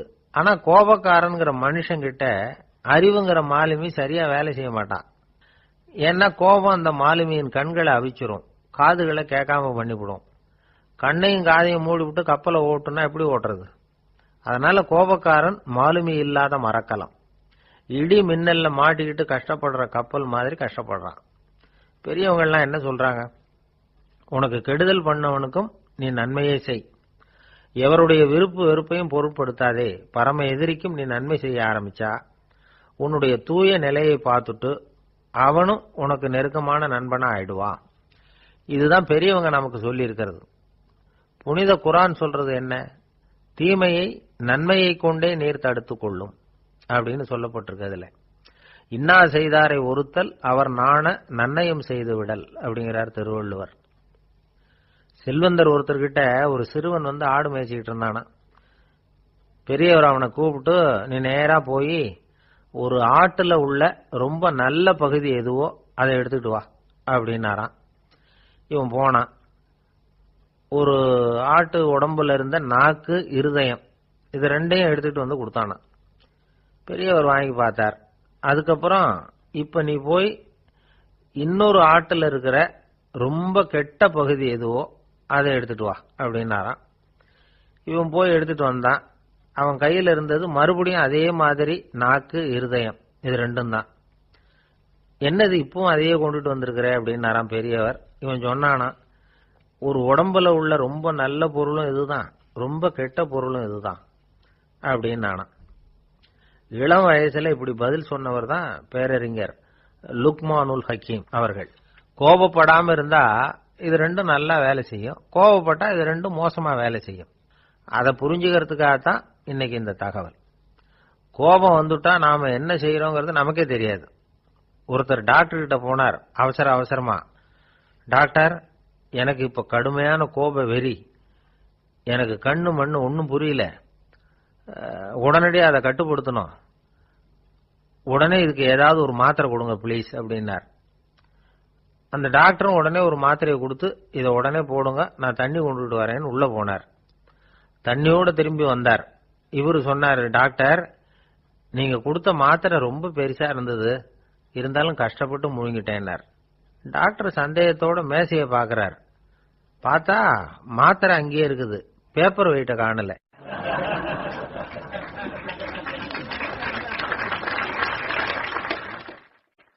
நம்மள மாதிரி ஒரு ஆசாமி அவன் நம்மள மாதிரியே கற்பனை பண்ணான். அதாவது நாம தான் இந்த உலகத்துல ரொம்பவும் கஷ்டப்படுறோம், மற்றவங்க எல்லாம் சந்தோஷமா இருக்கிறாங்க அப்படின்னு அவன் நினைச்சுக்கிட்டான். அவன் ஒரு நாள் கடவுளை வேண்டிக்கிட்டானான், சுவாமி, இந்த உலகத்துல எவ்வளவோ பேர் இருக்கிறாங்க, ஒவ்வொருத்தருக்கும் ஒவ்வொரு விதமான கஷ்டம் இருக்கலாம், ஒத்துக்கிறேன், இருந்தாலும் எனக்கு அது கொஞ்சம் அதிகமா இருக்கிறது மாதிரி தெரியுது, அதனால நீங்க எனக்காக ஒரு சின்ன உதவி செஞ்சா போதும். அது வேற ஒண்ணும் இல்ல, என்கிட்ட இருக்கிற துயரங்களை இன்னொருத்தர் யாருகிட்டயாவது கொடுத்துருங்க, அவர்கிட்ட இருக்கிற துயரங்களை என்கிட்ட மாத்தி கொடுத்துருங்க, ஒரு மியூச்சுவல் டிரான்ஸ்பர், அவ்வளவுதான், அப்படி பண்ணிவிட்டா போதும் அப்படின்னு வேண்டிக்கிட்டானா. அன்னைக்கு ராத்திரியே அவன் ஒரு கனவு கண்டிருக்கான். வானத்திலிருந்து ஒரு குரல் கேட்டிருக்கு. அது என்ன சொல்லிச்சு தெரியுமா? ஏ ஜனங்களே, எல்லாரும் அவங்கவுங்க கஷ்டங்களை ஒரு பையில போட்டு எடுத்துக்குங்க, அப்படி எடுத்துக்கிட்டு நேரா இந்த ஊர் எல்லையில இருக்கிற கோயிலுக்கு வந்து சேருங்க அப்படின்னு அந்த குரல். ஆஹா, கடவுள் நம்ம பிரார்த்தனைக்கு செவி சாய்ச்சுட்டார் அப்படின்னு சந்தோஷப்பட்டான் இவன். உடனே என்ன பண்ணா, தன்கிட்ட இருந்த கஷ்டத்தையெல்லாம் ஒரு சாக்கு பையில போட்டு எடுத்துக்கிட்டான். வீட்டை விட்டு வெளியில வந்தான். தெருவில் இறங்கி நடக்கிறான். அங்க பார்த்தா ஏகப்பட்ட பேர் ஆளுக்கு ஒரு பைய தூக்கிக்கிட்டு கோயிலுக்கு போயிட்டு இருக்கிறாங்க. சில பேர் மூட்டையா கட்டி தலையில சுமந்துக்கிட்டு போயிட்டு இருக்கிறாங்க. இவன் பார்த்தான். இவனுக்கு ரொம்ப ஆச்சரியமா இருந்தது. ஏன்னா எல்லாரும் வச்சிருக்கிற பைய இவன் பைய விட பெருசா இருந்தது. இவன் பை தான் இருக்கிறதுலயே கொஞ்சம் சின்னதா தெரிஞ்சது. இப்ப அவன் மறுபடியும் சாமியை வேண்டிக்கிட்டான், கடவுளே, இப்ப உள்ள சூழ்நிலையை கவனிச்சா என்கிட்ட இருக்கிற பைய பரவாயில்லன்னு தோணுது, அதனால வேற பைய எதையும் மாத்த வேணாம், இதுவே பரவாயில்ல, இந்த பையோட திரும்பி வீட்டுக்கு போனா போதும்னு நினைக்கிறேன் அப்படின்னு ஏதோ நினைக்க ஆரம்பிச்சுட்டான் அவன். எல்லாரும் கோயிலுக்கு போய் சேர்ந்தாங்க. கோயில்ல அந்த குரல் மறுபடியும் கேட்டுது. எல்லாரும் அவங்கவுங்க பைகளை சுகத்துல தொங்க விடுங்க, திடீர்னு விளக்குகள் அணையும், மணி அடிக்கப்படும், அதுதான் அடையாளம். அந்த சமயத்துல இருட்டுல உங்களுக்கு வேண்டிய பைய நீங்க மாத்தி எடுத்துக்கலாம், தேர்ந்தெடுத்துக்கலாம். வெளிச்சம் இருக்கிறப்பவே உங்களுக்கு பிடிச்ச பைக்கு பக்கமா பார்த்து நீங்க நின்னுக்கலாம் அப்படின்னு சொல்லி விவரம் சொல்லிச்சான் அந்த குரல். அப்படி சொன்னதுக்கு அப்புறம் திடீர்னு விளக்கு அணைஞ்சுது, மணி அடிச்சுது. கொஞ்ச நேரம் கழிச்சு மறுபடியும் விளக்குகள்லாம் எரிஞ்சுது. இப்போ பார்த்தா எல்லாரும் அவங்கவுங்க பையையே கெட்டியா பிடிச்சிட்டு நிக்கிறாங்க. இவனும் அப்படியே நிக்கிறான். இவன் மெதுவா பக்கத்துல நிக்கிறவங்க கிட்ட கேட்டானா, ஏன் நீங்க பைய கையிலேயே வச்சிருக்கிறீங்க, செவுத்துல மாட்டலையா அப்படின்னு கேட்டிருக்கான். இல்லப்பா, நீ ஏன் கையிலேயே வச்சிருக்கிறியோ அதே காரணத்துக்காக தான் நாங்களும் வச்சிருக்கிறோம். நம்ம கவலைகளை பத்தி நமக்கு ஓரளவுக்காவது தெரியும், ஆனா மற்றவங்க கவலைகள் நமக்கு பரிச்சயம் இல்லாதவை, பழக்கம் இல்லாதது. அதனால நமக்கு தெரிஞ்ச கவலைகளை சமாளிக்கிறது சுலபம். தெரியாததை சமாளிக்கணும்னா மறுபடியும் ஆரம்பத்திலிருந்து ஆரம்பிக்கணும். அதனால பழைய நண்பர்களோடு வாழறது தான் மேல் அப்படின்னு நானான். அதுக்கப்புறம் அவன் தன்னோட பைய போதும்னு வீட்டுக்கு திரும்பி வந்துட்டானான். இது ஒரு பெரியவர் சொல்லி இருக்கிற கதை. அதனால நம்ம கிட்ட இருக்கிற கஷ்டங்கள் தான் பெருசு, அதை இன்னொருத்தங்கிட்ட கொடுத்துட்டு மாத்திக்கலாம் அப்படின்னு நினைக்கிறது தப்பு. இதே மாதிரி இன்னொரு சம்பவம். ஒரு ஊர்ல ஒரு நாள் ராத்திரி ஆகாயத்திலிருந்து கடவுள் குரல் கேட்குது, இந்த ஊர்ல இருக்கிற ஜனங்கள்லாம் கொஞ்சம் கவனிங்க, உங்களுக்கு ஒரு செய்தி. அதாவது இங்க இருக்கிற ஜனங்கள்லயே கொஞ்சம் கூட கவலையே இல்லாத ஆள் யாருன்னு எனக்கு தெரியணும். அதனால எல்லாரும் அவங்க கவலைகளை ஒரு பையில போட்டு எடுத்துக்கிட்டு கோயிலுக்கு வாங்க அப்படின்னார் கடவுள். உடனே வரிசையா எல்லாரும் வர ஆரம்பிச்சாங்க. எல்லார் கையிலையும் பை இருந்தது, சின்னதும் பெருசுமா. கவலையே இல்லாத ஆள் யாருன்னு தேடினார் கடவுள். ஒரே ஒரு ஆள் மட்டும் கையில எதுவும் இல்லாம வெறும் கையை வீசிக்கிட்டு ரொம்ப ஜாலியா நடந்து வந்துகிட்டு இருந்தான். கடவுள் அவங்ககிட்ட போனார். ஏன்பா உனக்கு கவலையே இல்லையா அப்படின்னு கேட்டார். எனக்கும் சில கவலைகள்லாம் உண்டு அப்படின்னு அவன். எங்க அதெல்லாம்னு கேட்டிருக்காரு கடவுள். பின்னாடி லாரியில வந்துகிட்டு இருக்கு அப்படின்னு அவன்.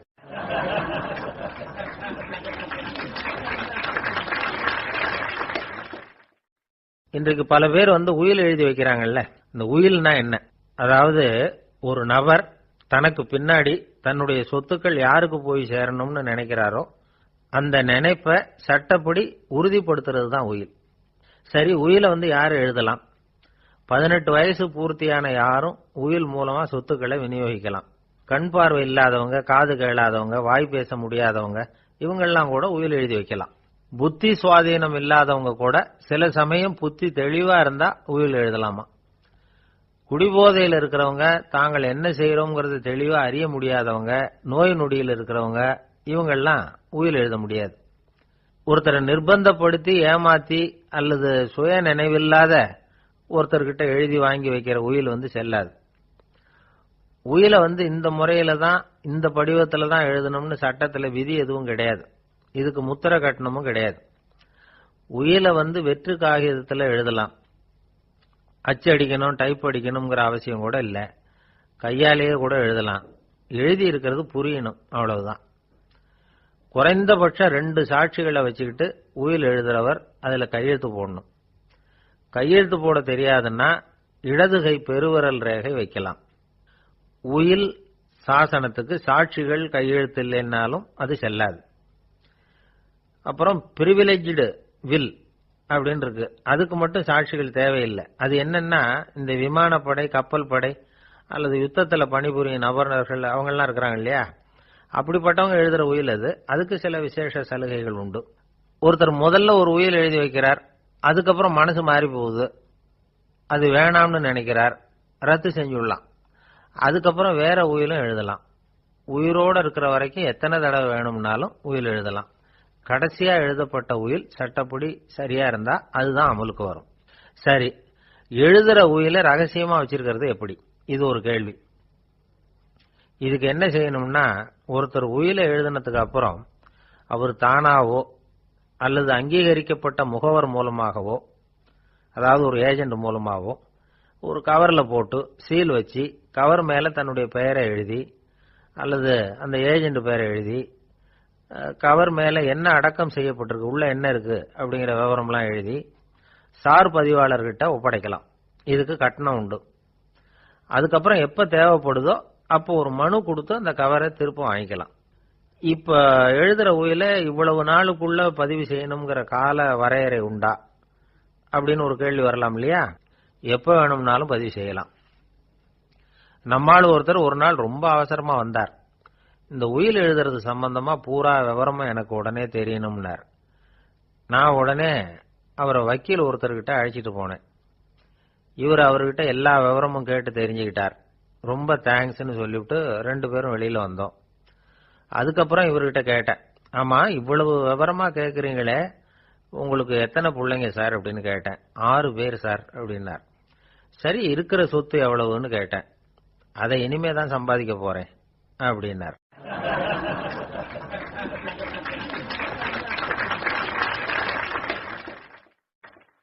இன்பம் துன்பம் இது ரெண்டும் சேர்ந்ததுதான் வாழ்க்கை. இது எல்லாரும் சொல்லிட்டு இருக்கிற ஒரு உண்மை. அது சரி, இது ரெண்டும் வர்றதுக்கு என்ன காரணம்? துறவி ஒருத்தர் யோசிச்சு பார்த்திருக்கார். இன்ப துன்பம் தோன்றுவதற்கு முக்கியமா 6 காரணங்கள் உண்டு அப்படிங்கிறார் அவர்.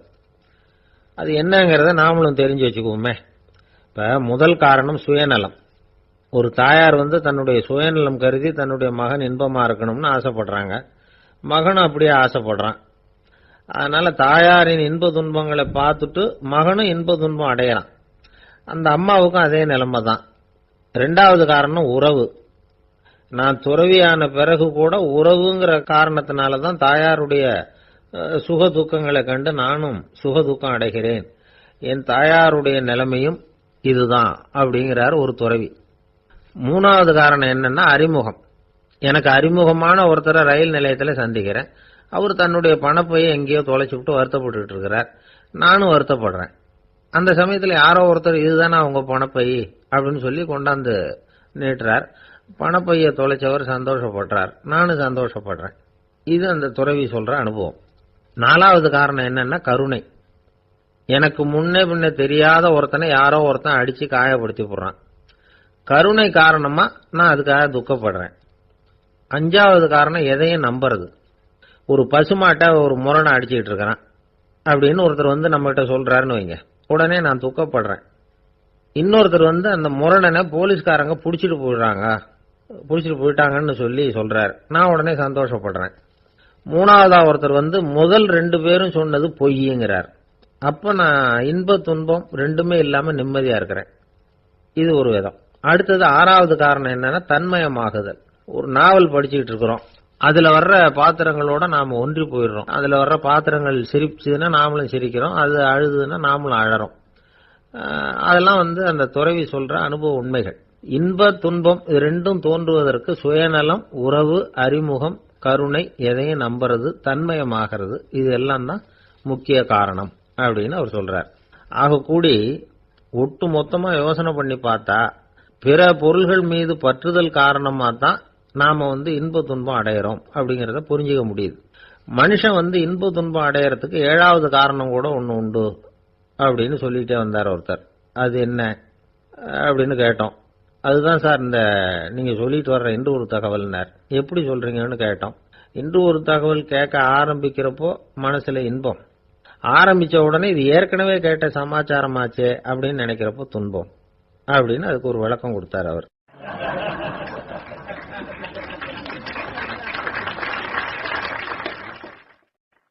ஒரு நாள் காலை நேரம் ஒரு குரு படுக்கையை விட்டு எழுந்திருக்கிறார்.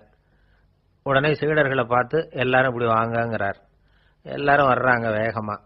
என்னங்க வேணும் உங்களுக்கு அப்படிங்கிற மாதிரி எல்லாரும் குருவை பார்த்தாங்க பயபக்தியோட. குரு அந்த சீடர்களை பார்த்து, இதை பாருங்க, இப்ப நான் ஒரு சிக்கலான விவகாரத்துல மாட்டிக்கிட்டு இருக்கிறேன், அதை நீங்க தீர்த்து வச்சா நல்லதுன்னார். சீடர்களுக்கு ஒன்றும் புரியல. என்ன இது இவர் இப்படி சொல்றாரு, நமக்குள்ள எல்லா விவகாரங்களையும் தீர்த்து வைக்கிறவர் நம்ம குருநாதர், அவருடைய விவகாரத்தை நாம தீர்த்து வைக்கிறதா, ஆச்சரியமா இருக்குதே, குருநாதருக்கே சிக்கலா அப்படின்னு யோசனை பண்ண ஆரம்பிச்சாங்க. இருந்தாலும் ரொம்ப பணிவா கேட்டாங்க, சுவாமி உங்களுக்கே சிக்கலா, இந்த உலகத்து சிக்கல்களுக்கும் சிரமங்களுக்கும் அப்பாற்பட்டவர் அல்லவா தாங்கள், அப்படிப்பட்ட உங்களுக்கு சிக்கல்னா அது எப்படி அப்படின்னாங்க. எனக்கு ஏற்பட்டிருக்கிற சிக்கல் அவ்வளவு பெருசு, ரொம்ப பெரிய விவகாரம் அது அப்படின்னார் குரு. கொஞ்சம் விவரமா சொல்லுங்க அப்படின்னாங்க இவங்க. இப்ப அந்த குரு விவரத்தை சொன்னார். அதாவது நேற்று ராத்திரி நான் ஒரு கனவு கண்டேன். அந்த கனவுல நான் ஒரு பட்டாம்பூச்சியா மாறிட்டேன். அப்படி மாறி ஒவ்வொரு மலரா பறந்து போய் உட்காந்து தேன் சாப்பிட்டேன் அப்படின்னார். சீடர்கள் இதை கேட்டதும் ரொம்ப திகைச்சு போயிட்டாங்க. என்ன இது, இது ஒரு பெரிய பிரச்சனையா, ஒரு சாதாரண கனவு கண்டதுக்காகவா இந்த காலை வேளையில நம்மளை எல்லாம் குருநாதர் இவ்வளவு அவசரமா கூப்பிட்டுருக்கார் அப்படின்னு நினைச்சாங்க. இருந்தாலும் கேட்டாங்க, இதுல என்ன சிக்கல் சுவாமி, கனவுங்கிறது எல்லாருக்கும் வரத்தானே செய்யும் அப்படின்னார் ஒரு சீடர். சீடர்களே, பிரச்சனை அது இல்ல, நான் இன்னைக்கு காலையில கண்ணு முழிச்சு பார்த்தப்போ நான் நானாக மறுபடியும் மாறிட்டேங்கிறத தெரிஞ்சுக்கிட்டேன். இதுல சிக்கல் என்னன்னா, இப்ப அந்த பட்டாம்பூச்சி தான் நானா ஆயிட்டதாக கனவு கண்டுகிட்டு இருக்கா அப்படிங்கிறது தான்.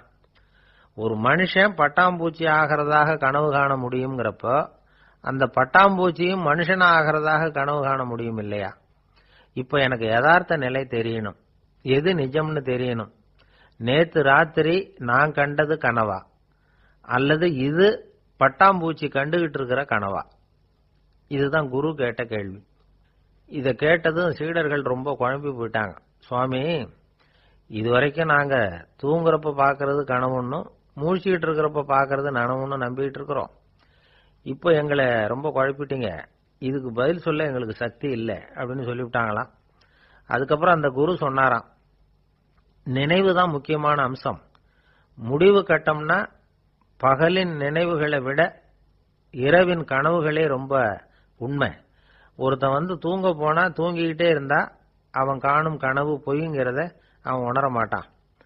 ஒவ்வொரு கனவும் காணும் பொழுது அது ரொம்ப உண்மையா தான் தெரியுது. ஒரு கனவு கூட உண்மை இல்லைன்னு கனவுல தோன்றுவதே இல்லை அப்படின்னார் குரு. அகில வாழ்வு அத்தனையும் சொற்பனம் கண்டாய் அப்படிங்கிறார் தாயுமானவர். ஆகையினால நம்ம கனவுலேருந்து நாம என்னைக்கு முழிச்சுக்க போறோம் அப்படிங்கிறது தான் ஒரு முக்கியமான கேள்வி. ஒருத்தர் வந்தார், காலில் கட்டோட வந்தார். என்னங்க காலில் கட்டுன்னு? சார், நேற்று ராத்திரி தூக்கத்தில் எங்க வீட்டு கூரையில ஏணியை சாத்தி வச்சு இறங்கினப்போ வழுக்கி விழுந்து காலை உடைச்சுக்கிட்டேன்னார். உங்க வீட்டில் தான் ஏணியே கிடையாது சார் அப்படின்னு. உண்மைதான் சார், நான் கீழே விழுந்து முழிச்சுக்கிட்டதுக்கு அப்புறம் தானே ஏணி இல்லைங்கிறது எனக்கு ஞாபகம் வந்தது அப்படின்னார்.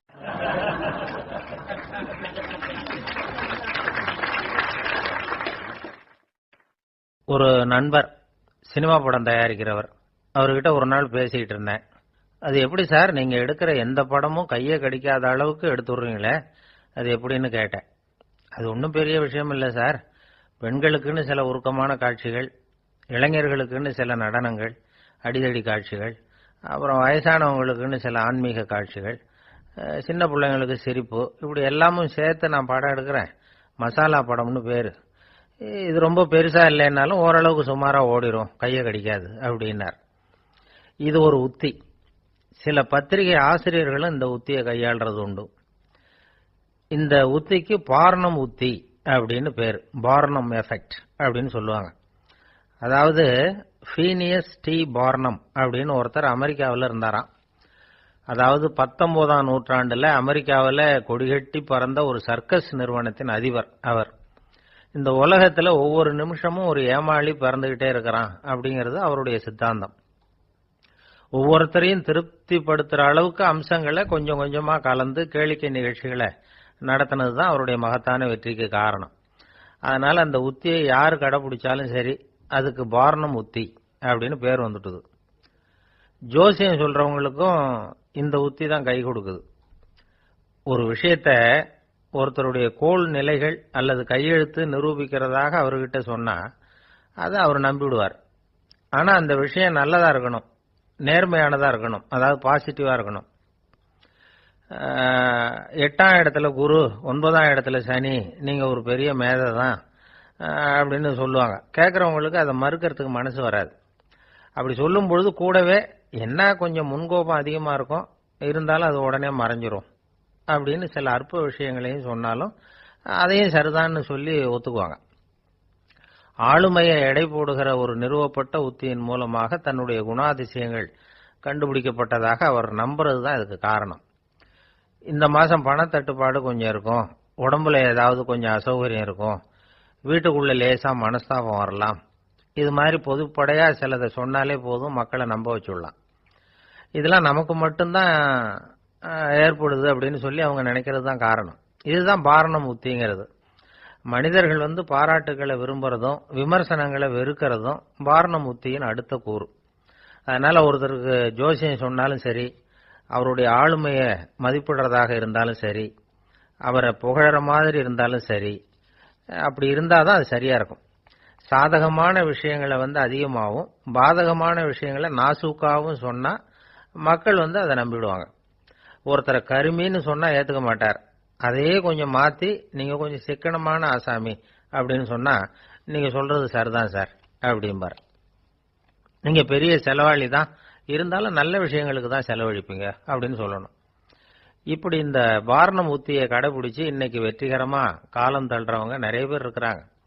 இந்த உலகத்துல ஒவ்வொரு நிமிஷமும் ஒரு ஏமாளி பறந்துகிட்டே இருக்கிறான் அப்படிங்கிறது தான் ஃபீனியஸ் பார்னம் அவர்களுடைய நம்பிக்கை. அதை விட அடுத்தவங்களை ஏமாளியா நினைக்கிற மனுஷர்கள் தான் இன்னைக்கு உலகத்துல ரொம்ப அதிகம். ஒருத்தர் தன்னுடைய மேல் அதிகாரிகிட்ட போய், ஐயா ஒரு நாள் லீவு வேணும், என் தங்கச்சிக்கு கல்யாணம் அப்படின்னார். அவரு பார்த்தார், ஒரு 10 நிமிஷம் வெளியில இருங்கன்னார். 10 நிமிஷம் கழிச்சு கூப்பிட்டார், இதை பாருங்க, நீங்க சொல்றது பொய், இப்போ உங்க தங்கச்சிக்கு போன் பண்ணேன், அவங்க தனக்கு 2 வருஷத்துக்கு முன்னாடியே கல்யாணம் ஆயிட்டதாக சொல்றாங்க அப்படின்னார். உடனே இவரு சொன்னார், சார் இப்போ நீங்க சொல்றதும் பொய்யாதான் இருக்கணும், ஏன்னா நிஜமா எனக்கு ஒரு தங்கச்சியே கிடையாது அப்படின்னார்.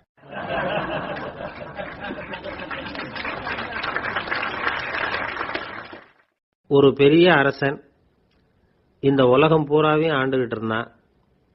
ரொம்ப காலம் அப்படி அரசாட்சி பண்ணிக்கிட்டு இருந்தான். திடீர்னு அவனுக்கும் சில எதிரிகள் முளைச்சாங்க. அவங்க எல்லாம் ஒண்ணு சேர்ந்து இவனை தோற்கடிச்சுட்டாங்க. தோத்து போனது இவனுக்கு பயம் வந்துட்டுது, எங்க எதிரிகள் நம்ம கொன்னுடுவாங்களோ அப்படின்னு. வெளியில வந்தா தனக்கு ஆபத்துன்னு பயந்துகிட்டு யாருக்கும் தெரியாம ஒரு குகைக்குள்ள போய் பதுங்கி கிடக்குறான். நிலைமைய பாருங்க. முதல் நாள் அரண்மனையில அதிகாரம் பண்ணிக்கிட்டு இருந்தவன் மறுநாள் குகையில பயந்து போய் பதுங்கி கிடக்குறான். ராத்திரி நேரம் வந்தது, பசி வயத்தை கிள்ளுது, பிச்சை எடுத்து சாப்பிட வேண்டிய நிலைமை. பிச்சை எடுக்கிறதுக்கு பாத்திரம் வேணுமே, என்ன பண்றது அப்படின்னு அங்கேயும் இங்கேயும் பாக்குறான். ஒரு மூலையில யாரோ விட்டுட்டு போன ஒரு ஓடு கிடக்குது, அதை எடுத்துக்கிட்டு புறப்பட்டான். இருட்டுல வழி புரியல, ஏதோ ஒரு யூகத்துல காலை மெதுவா எடுத்து வச்சு நடந்து போயிட்டு இருக்கிறான். வழியில ஒரு கருப்பு நாய் படுத்து கிடந்தது. இருட்டுல அவன் இது கண்ணுக்கு சரியா தெரியல, அவனுக்கு தவறி போய் காலை வச்சுட்டான். அது மேல நாய் சும்மா இருக்குமா, வள்ளுன்னு விழுந்து கடிச்சு விட்டுது. காலை பாக்குறான், காலத்தையும் நினைச்சு பாக்குறான். அரண்மனையில வீரக்கழல் அணிந்த காலை உடைய மன்னா அப்படின்னு புகழ்வாங்களே புலவர்கள்லாம், ஆனா அது இன்னைக்கு நாய் கடிச்ச காலம் ஆயிட்டுதே அப்படின்னு நினைக்கிறான். அது மட்டும் இல்ல, முன்னாடி எல்லாம் பொற்கிண்ணங்கள்ல தான் அவன் சாப்பிடுவான். ஆனா இப்போ உடைஞ்சு போன ஓட்டு, அது ஓட்டை கையில வச்சுக்கிட்டு நிக்கிறான். அதுல ஏதாவது யாராவது சாப்பாடு போடுவாங்களான்னு. முன்னாடி எல்லாம் நிறைய பேர் அரண்மனைக்கு வருவாங்க, அரசருக்கு காணிக்கைன்னு சொல்லி இவன் காலடியில கொண்டாந்து கொட்டுவாங்க. அப்போலாம் இவன் அந்த ஜனங்களுடைய முகத்தை திரும்பி கூட பாக்குறது இல்ல, ரொம்ப கர்வமா உட்கார்ந்துருப்பான். அதே ஆளு இன்னைக்கு எல்லார் கண்ணிலையும் படுறது மாதிரி பிச்சை எடுத்துக்கிட்டு இருக்கிறான். அப்போலாம் காணிக்கைகளை தன்னுடைய கையால வாங்குறது தனக்கு கௌரவ குறைச்சல்னு நினைச்சு தன்னுடைய வேலைக்காரங்களை விட்டுதான் அதை வாங்க சொல்லுவான். இப்ப பாத்தீங்கன்னா அவனே தன் கையாலேயே பிச்சை வாங்குறான். நினைச்சு பாருங்க, அந்த மனுஷன் முத நாள் அரசன், மறுநாள் பிச்சைக்காரன், எவ்வளவு வித்தியாசம். செல்வம் தான் இப்படி ஒரு வித்தியாசம் ஏற்படுறதுக்கு காரணம். அப்படிப்பட்ட செல்வம் வாழ்க்கையை நடத்துறதுக்கு நமக்கு தேவைதான். ஆனா அதையே நாம அடைய வேண்டிய பயனா நினைக்கிறோம் பாருங்க, அதுதான் வேடிக்கை. இத நம்மாழ்வார் அழகா ஒரு பாசுரத்துல சொல்றார். ஒரு நாயகமாய் ஓட உலகுடன் ஆண்டவர், கருணாய் கவர்ந்த காலர், சிதைகிய பானையர், பெருநாடு காண இம்மையிலே பிச்சைதாம் கொள்வர், திருநாரணன் தாழ் காலம் பெற சிந்தித்து உய்மினோ அப்படிங்கிறார் நம்மாழ்வார். ஒரு பெரிய பணக்காரர் ஒரு துறவிகிட்ட போய், சாமி என்கிட்ட நிறைய பணம் இருக்கு, இருந்தாலும் நிம்மதி இல்ல, என்னால நிம்மதியா இருக்க முடியல, என்ன காரணம்னு கேட்டாராம். உடனே அந்த துறவி இதுக்கு நேரடியா பதில் சொல்லாம பக்கத்துல நின்றுகிட்டு இருந்த ஒரு குழந்தைய கூப்பிட்டார். அது ஓடியாந்தது. ஒரு ஆப்பிள் பழத்தை எடுத்து அது கையில கொடுத்தார். அதை வாங்கிட்டு குழந்தை சிரிச்சுது. இன்னொரு பழத்தை எடுத்து கொடுத்தார், அதை இன்னொரு கையில வாங்கிட்டு சிரிச்சுது. 3வது ஆப்பிள் எடுத்து கொடுத்தார். 2 பழத்தையும் நெஞ்சில் அணைச்சிக்கிட்டு 3வது பழத்தையும் வாங்கறதுக்கு முயற்சி பண்ணிச்சு. ஆனா அது உடனே நழுவி கீழே விழுந்து உருண்டு ஓடிச்சு. ஏற்கனவே இருந்ததும் விழுந்துட்டுது. இப்ப அந்த குழந்தை அழ ஆரம்பிச்சுட்டுது. இப்ப அந்த துறவி பணக்காரர்கிட்ட சொன்னாராம், குழந்தைய கவனிச்சியா, 2 ஆப்பிள் போதும்னு அது நினைச்சிருந்தா இப்போ அது அழ வேண்டிய அவசியம் வந்திருக்குமா அப்படின்னாராம். எதுவுமே அளவுக்கு மிஞ்சினா துன்பம்தான். இந்த காலத்துல இதெல்லாம் யாரு காதுல வாங்குறாங்க? ஒருத்தனை நல்ல வழிக்கு கொண்டு வரணும்னு நினைச்சு அவனை கூப்பிட்டு உட்கார வச்சு இந்த கதையை சொல்லிட்டு இருந்தாங்க. சொல்லிவிட்டு அந்த குழந்தை செஞ்சது தப்பு தானே அப்படின்னு கேட்டிருக்கிறாங்க. ஆமாம், தப்பு தான், நானா இருந்தா அப்படி செஞ்சிருக்க மாட்டேன் நானா இவன். 2 பழமே போதும்னு சொல்லிருப்பியா அப்படின்னு கேட்டிருக்காங்க. அப்படி இல்லைங்க, அவர் கொடுக்க கொடுக்க ஒவ்வொரு பழமா வாங்கி பின்னாடி வச்சுட்டு மறுபடியும் கையை நீட்டுவேன் அப்படிங்கிறானா. இவெல்லாம் எந்த காலத்துல திருந்துறது?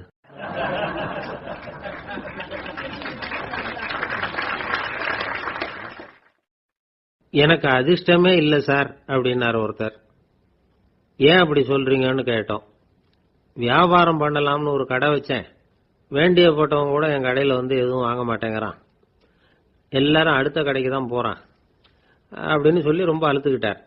இதுக்கு போய் அதிர்ஷ்டம் இல்லைன்னு சொல்லாதீங்க, வாடிக்கையாளர்களை கவர்றது எப்படிங்கிறது உங்களுக்கு தெரியல, அதுதான் குறை அப்படின்னும். சார் உங்களுக்கு தெரிஞ்ச அந்த ரகசியத்தை எனக்கும் கொஞ்சம் சொல்லி கொடுங்களேன் அப்படின்னார். சரி உங்க காதை இப்படி கொடுங்க அப்படின்னு சொல்லி அது சம்பந்தமா பெரிய வல்லுநர்கள் சொல்லி இருக்கிற கருத்துக்களை அவர்கிட்ட சொல்ல ஆரம்பிச்சோம். அதாவது இந்த வாடிக்கையாளர்களை கவர்றதுக்கு வல்லுநர்கள் பல ஆலோசனைகளை ஏற்கனவே சொல்லி வச்சிருக்கிறாங்க. அது சம்பந்தமா அனுபவப்பட்டவங்க, அதை தெரிஞ்சு வச்சுக்கணும். அதாவது கடை வச்சிருக்கிறவங்க எல்லாரும் இதை கொஞ்சம் காதுல வாங்கி வச்சுக்கணும். எதை இப்ப சொல்ல போறத எப்பவும் பணத்தை சம்பாதிக்கிறதுலயே குறியா இருக்கக்கூடாதான். அதை விட முக்கியமா நீங்க சம்பாதிக்க வேண்டியது வாடிக்கையாளர்களுடைய மன நிறைவு. வர்றவங்க திருப்தியோட போகணும், அது முக்கியம். அதுல கவனமா இருக்கணும். கடைக்கு வர்ற ஒருத்தர் ஏதாவது ஒரு குறை சொல்றாருன்னு வச்சுங்க, அதை அலட்சியப்படுத்தக்கூடாது. ரொம்ப அக்கறையோட அதை காது கொடுத்து கேட்கணும். அப்படியா சார், அதை நான் அவசியம் கவனிக்கிறேன் அப்படின்னு சொல்லணும்.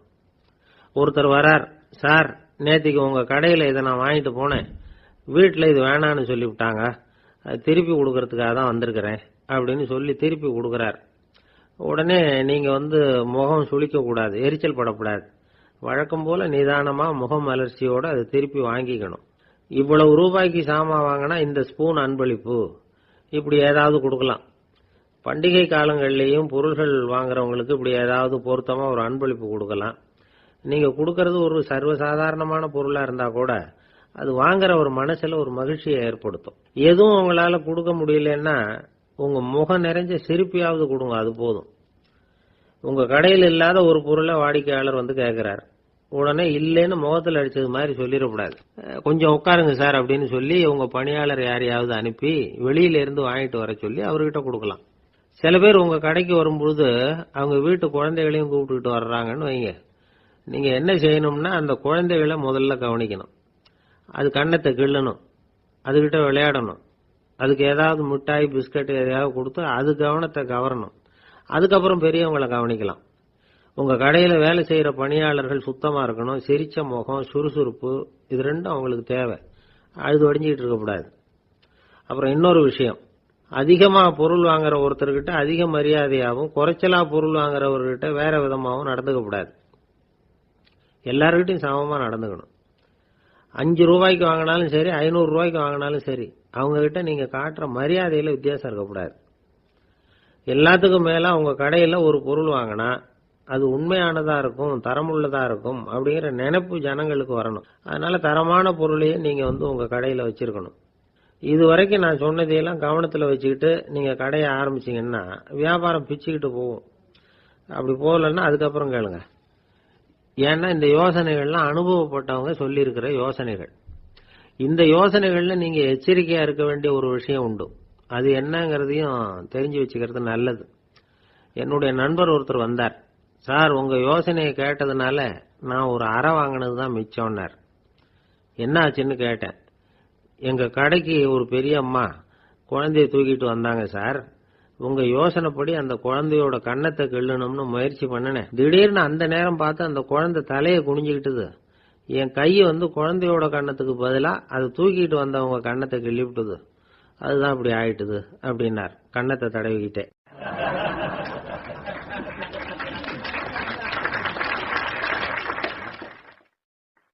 கடற்கரை ஓரமா ஒரு பெரியவர் கையால மணலை கீறிக்கிட்டே உட்கார்ந்துருக்கிறார். என்னத்தையும் தேடிட்டு இருக்கிறது மாதிரி தெரிஞ்சுது. மெதுவா கிட்டத்துல போய் என்னத்தை தேடிட்டு இருக்கிறீங்க அப்படின்னு கேட்டோம். அவரு சாவகாசமா நிமிந்து பார்த்து நிம்மதியை தேடிட்டு இருக்கிறேன்னார். நாங்க ஒரு மாதிரி ஆயிட்டோம்.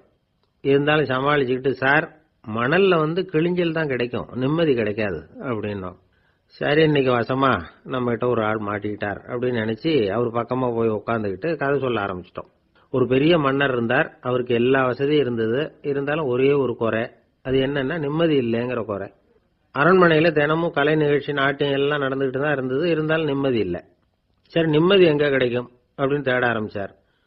உடனே அதுக்கான முயற்சிகள்ல தீவிரமா இறங்கினார். நாட்டில் உள்ள தத்துவ மேதைகளை எல்லாம் கூப்பிட்டுட்டு வர சொன்னார். எல்லாரும் சேர்ந்தாங்க. அவங்கள பார்த்து நிம்மதி எங்க இருக்குது அப்படின்னு விசாரிச்சார். அவங்களுக்கு அது தெரிஞ்சா ஏன் இப்படி ராஜா முன்னாடி நின்றுட்டு இருக்க போறாங்க? ராஜாவோட கேள்விக்கு ஒவ்வொருத்தரும் ஒவ்வொரு மாதிரி விளக்கம் கொடுக்க ஆரம்பிச்சிட்டாங்க. எந்த பதிலும் ராஜாவுக்கு திருப்தி அளிக்கக்கூடிய அளவுக்கு இல்லை. சரி போயிட்டு வாங்கன்னு சொல்லி அவங்கள எல்லாம் அனுப்பி வச்சுட்டார். ஒரு நாள் அவர் மாளிகையில உப்பரிகையில நின்றுட்டு இருக்கிறார். அந்த சமயத்துல தெருவுல ஒரு பிச்சைக்காரன் ரொம்ப உல்லாசமா பாட்டு பாடிக்கிட்டே போயிட்டு இருக்கிறான். குரல்ல ஒரு சந்தோஷம், நடையில ஒரு மிடுக்கு, அவங்ககிட்ட கொஞ்சம் கூட கவலை இருக்கிறதா தெரியல. உடனே ராஜா அதை பார்த்தார். ஏவலாளிகளை வந்து கைதட்டி கூப்பிட்டார். உடனே ஓடி போய் அந்த பிச்சைக்காரனை இங்க அழைச்சிட்டு வாங்கன்னு உத்தரவு போட்டார். இவங்க உடனே ஓடி போய் அவனை கூப்பிட்டாங்க. அரண்மனைக்கு வாழ்ந்தாங்க. அவன் வரல. அரண்மனைக்குள்ள அடி எடுத்து வைக்க மாட்டேன்னு சொல்லிவிட்டான். ராஜா கிட்ட வந்து விஷயத்தை சொன்னாங்க. அவருக்கு ரொம்ப ஆச்சரியம், இப்படி ஒரு ஆள் இருக்கிறானா அப்படின்னு. சரி, அவன் என்னதான் சொல்றான் அப்படின்னு விசாரிச்சார். இவங்க மறுபடியும் தெருவுக்கு போய் கேட்டாங்க. என்ன பார்க்கணும்னா ராஜா விருப்பப்பட்டாருன்னா அவரை வேணும்னா இங்க வர சொல்லுங்க அப்படின்னு சொல்லிவிட்டான். அதை வந்து ராஜா கிட்ட சொன்னாங்க. அவருக்கு கோபம் வரல. இவ்வளவு சுதந்திர உணர்வோடு இருக்கிறவன் சாதாரண ஆளா இருக்க முடியாது அப்படின்னு நினைச்சார். உடனே கிடுகிடுன்னு இறங்கி தெருவுக்கு வந்தார். பிச்சைக்காரங்கிட்ட போனார். நீ கவலைப்படாம சந்தோஷமா பாடிட்டு போறியே, அது எப்படி முடியுது உன்னால அப்படின்னு கேட்டார். ஏன் அப்படி கேக்குறீங்கன்னு அவன், அதுக்கு இல்ல, எனக்கு அரண்மனையில எவ்வளவோ சுகபோகங்கள்லாம் இருக்கு, இருந்தாலும் நிம்மதி இல்ல. இது ஏன்னு எனக்கு தெரியல. இந்த தேசத்துல உள்ள அறிஞர்களை எல்லாம் கூப்பிட்டு கேட்டு பார்த்துட்டேன், அவங்களுக்கும் தெரியல. உன்னை கேட்டா தெரியும்னு நினைச்சேன், அதனாலதான் சந்திக்கிறதுக்கு ஆசைப்பட்டேன். ஆனா நீ வரமாட்டேன்னு விட்டியே அப்படின்னார். பிச்சைக்காரன் கடகடன்னு சிரிக்க ஆரம்பிச்சுட்டான். மகிழ்ச்சிக்கும் உங்களுக்கும் தடையா இருக்கிறது இந்த மாளிகை தான். இதை விட்டுட்டு வெளியில வந்துட்டா நிம்மதி தேடிட்டு வந்துரும்னா. நான் அரசன், எனக்குன்னு கடமைகள் இருக்கு, அதையெல்லாம் விட்டுட்டு எப்படி வர முடியும்னார் ராஜா. ரெண்டும் ஒரே நேரத்துல கிடைக்கணுங்கிறது முடியாத காரியம். உங்க சுகபோகத்துக்கு விலையாதான் உங்க நிம்மதியை கொடுத்துக்கிட்டு இருக்கிறீங்க. என்ன பாருங்க, என்கிட்ட எதுவும் இல்லை, அதனால எதுவும் போயிடுமோங்கிற பயமும் இல்லை, நிம்மதியா இருக்கிறேன் அப்படின்னா அவன். ராஜா உடனே சந்தோஷப்பட்டு தன்னுடைய மேலங்கியை எடுத்து அவனுக்கு பரிசா கொடுத்தாராம். அவன் சிரிச்சுக்கிட்டே அதை வாங்க மாட்டேன்னு விட்டானான். இதை நீங்க எனக்கு கொடுக்கறதுனால எந்த பயனும் இல்லை, அதே நேரத்தில் அதை வாங்கிட்டேன்னா அடுத்த வினாடியிலிருந்து அதை எப்படி காப்பாத்துறதுங்கிற கவலை எனக்கு வந்து சேர்ந்துடும், அப்புறம் தூக்கம் வராது, நிம்மதி போயிடும் அப்படின்னானா. சொல்லிவிட்டு அவன் பாட்டுக்கு சந்தோஷமா பாடிக்கிட்டே போயிட்டான். நிம்மதி எங்க இருக்குங்கிறதையும் ராஜா தெரிஞ்சுக்கிட்டார். அந்த இடத்துக்கு தன்னால போக முடியாதுங்கிறதையும் அவர் புரிஞ்சுக்கிட்டார். இப்படி இந்த கதையை அந்த கடற்கரையில மணலை கீறிக்கிட்டே உட்கார்ந்துருந்தார அந்த பெரியவர்கிட்ட சொல்லி முடிச்சோம். அவர் முகத்துல ஒரு தெளிவு தெரிஞ்சது. எங்களை நிமிர்ந்து பார்த்தார். ரொம்ப நன்றிங்க, இப்ப எனக்கு தெரிஞ்சு போச்சு, நிம்மதி வேணும்னா அதுக்கு என்ன பண்ணணும்னு இப்ப நல்லா புரிஞ்சுக்கிட்டேன் அப்படின்னார். என்ன புரிஞ்சுக்கிட்டீங்கன்னு கேட்டோம். இனிமே இந்த பக்கம் வந்தா உங்க கண்ணுல படாத இடமா பார்த்து உட்காரணும்னு புரிஞ்சுக்கிட்டேன் அப்படின்னார்.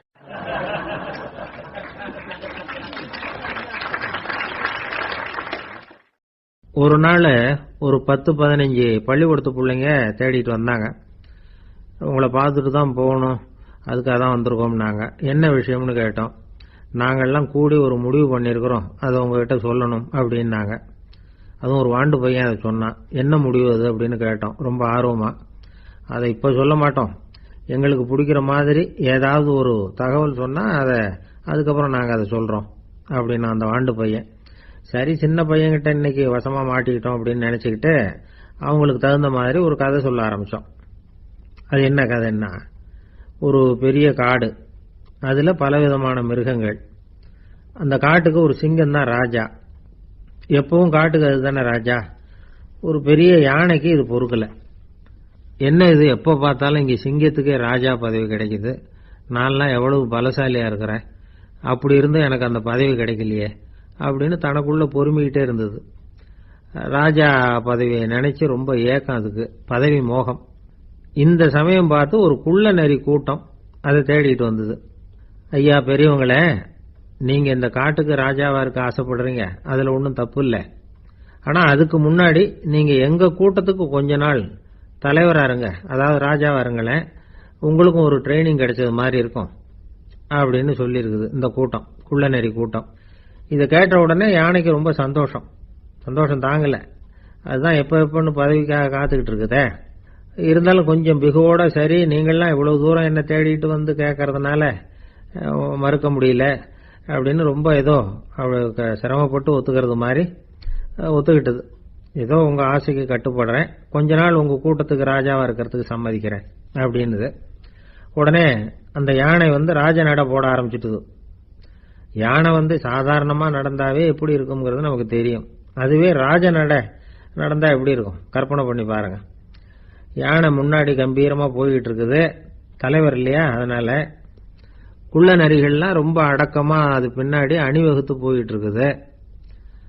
ராஜா வாழ்க மன்னர் வாழ்க அப்படின்னு கோஷம் வேற. யானைக்கு தலைகால புரியல, அவ்வளவு சந்தோஷம். அந்த யானைக்கு செருக்கு ஆணவம் எல்லாம் ஏற்பட்டு போச்சு. அதுக்கப்புறம் அது தரையை பார்க்குமா, நிமிர்ந்து நடக்க ஆரம்பிச்சுட்டுது. தரையை பார்க்கறதே இல்லை. அப்படி போயிட்டு இருக்கிறப்போ ஒரு சதுப்பு நிலத்துல திடீர்னு காலை வச்சுட்டுது. அவ்வளவுதான், கால் உள்ள போட்டுது. இன்னொரு காலை எடுத்து வச்சது, அதுவும் உள்ள போட்டுது. அந்த 2 காலையும் எடுக்கிறதுக்காக அடுத்த 2 காலையும் அழுத்துச்சு, அதுவும் உள்ள போக ஆரம்பிச்சுட்டுது. இப்ப 4 காலம் வசமா சேத்துல அழுந்தி போச்சு, எடுக்க முடியல. குள்ள நரிகள்லாம் அதை சுத்தி சுத்தி வந்தது. சிலது சுத்தி நின்று டான்ஸ் ஆட ஆரம்பிச்சுட்டுது யானையை பார்த்துட்டு. இதை யானை பார்த்தது. என்ன இது தலைவர், நான் தவிச்சுக்கிட்டு இருக்கிறேன், தொண்டர்கள்லாம் சுத்தி நின்று வேடிக்கை பார்த்துக்கிட்டு இருக்கிறீங்க, டான்ஸ் ஆடுறீங்க அப்படின்னு கேட்டுதான். தொண்டர்களே, தலைவர் நான் தவிச்சுக்கிட்டு இருக்கிறது உங்களுக்கு தெரியலையா? இப்ப உடனே உங்க தலைவரை காப்பாற்ற வேண்டியது உங்க கடமை இல்லையா அப்படின்னு கத்துச்சான் அந்த யானை. குள்ள நரிகள்ல ஒண்ணு முன்னாடி வந்து நின்று அந்த யானையை பார்த்துதான், தலைவரே, எங்களுக்கு ரொம்ப நாளா ஒரு ஆசை, அந்த ஆசையை நிறைவேற்றிக்கிறதுக்காகத்தான் உங்களை எங்க தலைவரா ஏத்துக்கிறோம்னு சொன்னோம் அப்படின்னு தான். என்ன ஆசைன்னு கேட்டிருக்கு யானை. யானை கறி சாப்பிட்டு பார்க்கணுங்கிறது எங்களுக்கு ரொம்ப நாள் ஆசை, அது இன்னைக்கு தான் நிறைவேற போகுது அப்படின்னு தான் அந்த நரி. இதை கேட்ட உடனே அந்த யானை அப்படியே மூர்ச்சி ஆயிட்டு தான். நரிகள்லாம் அது மேலே ஏறி குதற ஆரம்பிச்சுட்டு தான். பதவி மேல இருந்த பேராசை அந்த பலசாலியான யானையையே மாட்டி விட்டுட்டுது பாத்தீங்களா அப்படின்னு சொல்லி முடிச்சோம் இந்த கதையை அந்த சின்ன பிள்ளைங்க கிட்ட. சரிங்க, இப்ப நாங்க உங்களை தேடி வந்த விஷயம் என்னங்கறத சொல்லவா அப்படின்னா ஒரு வாண்டு பையன். சீக்கிரம் சொல்லு தம்பி, சஸ்பென்ஸ் தாங்கல அப்படின்னும். அவன் மெதுவா எங்களை பார்த்து சொல்றான், எங்களுக்கு கொஞ்ச நாள் நீங்க தலைவரா இருந்தா தேவல அப்படின்னா.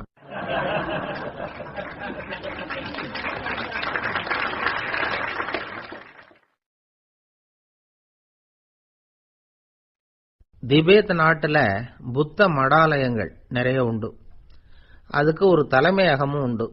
அது இந்த திபேத் தலைநகரம் லாசாவில் இருக்குது. ரொம்ப காலத்துக்கு அப்பால அதை பற்றியெல்லாம் நிறைய விவரங்கள் எழுதி வச்சிருக்கிறாங்க. அது இப்போவும் நமக்கு கிடைக்குது. அதாவது ரொம்ப தூரத்துக்கு அந்தாண்ட மலைகளுக்கு நடுவில் ஒரு கிளை மடாலயம். அந்த மடத்தின் தலைவருக்கு வயசாயிட்டு தான். அதனால தலைமை பொறுப்பை வேற ஒருத்தர்கிட்ட ஒப்படைக்கலாம் அப்படின்னு முடிவு பண்ணாராம். உடனே ஒரு லாமாவை கூப்பிட்டார். அவர் மூலமா தலைமை மடாலயத்துக்கு செய்தி அனுப்பினார், பொருத்தமான வாரிசு ஒருத்தரை அனுப்பி வைக்கும்படியாக. அந்த வாலிப லாமா புறப்பட்டார். காடு மேடெல்லாம் நடந்து போறார். ரொம்ப நாள் கழிச்சு தலைமை பீடத்தை அடைஞ்சார். தலைமை குரு கிட்ட விவரத்தை சொன்னார். தகுதியான ஒருத்தரை அனுப்பி வச்சா அழைச்சிட்டு போறேன் அப்படின்னார். சரி, நாளைக்கு காலையில நீங்க அவங்க எல்லாரையும் அழைச்சிட்டு போகலாம்னார் அவரு. அவங்க எல்லாரையுமா? அங்க தேவைப்படுறது ஒருத்தர் தானே அப்படின்னார் இவர். ஆமான்னார். அப்புறம் ஏன் எல்லாரையும் அழைச்சிட்டு போக சொல்றீங்கன்னார். அது இப்போ உனக்கு புரியாது.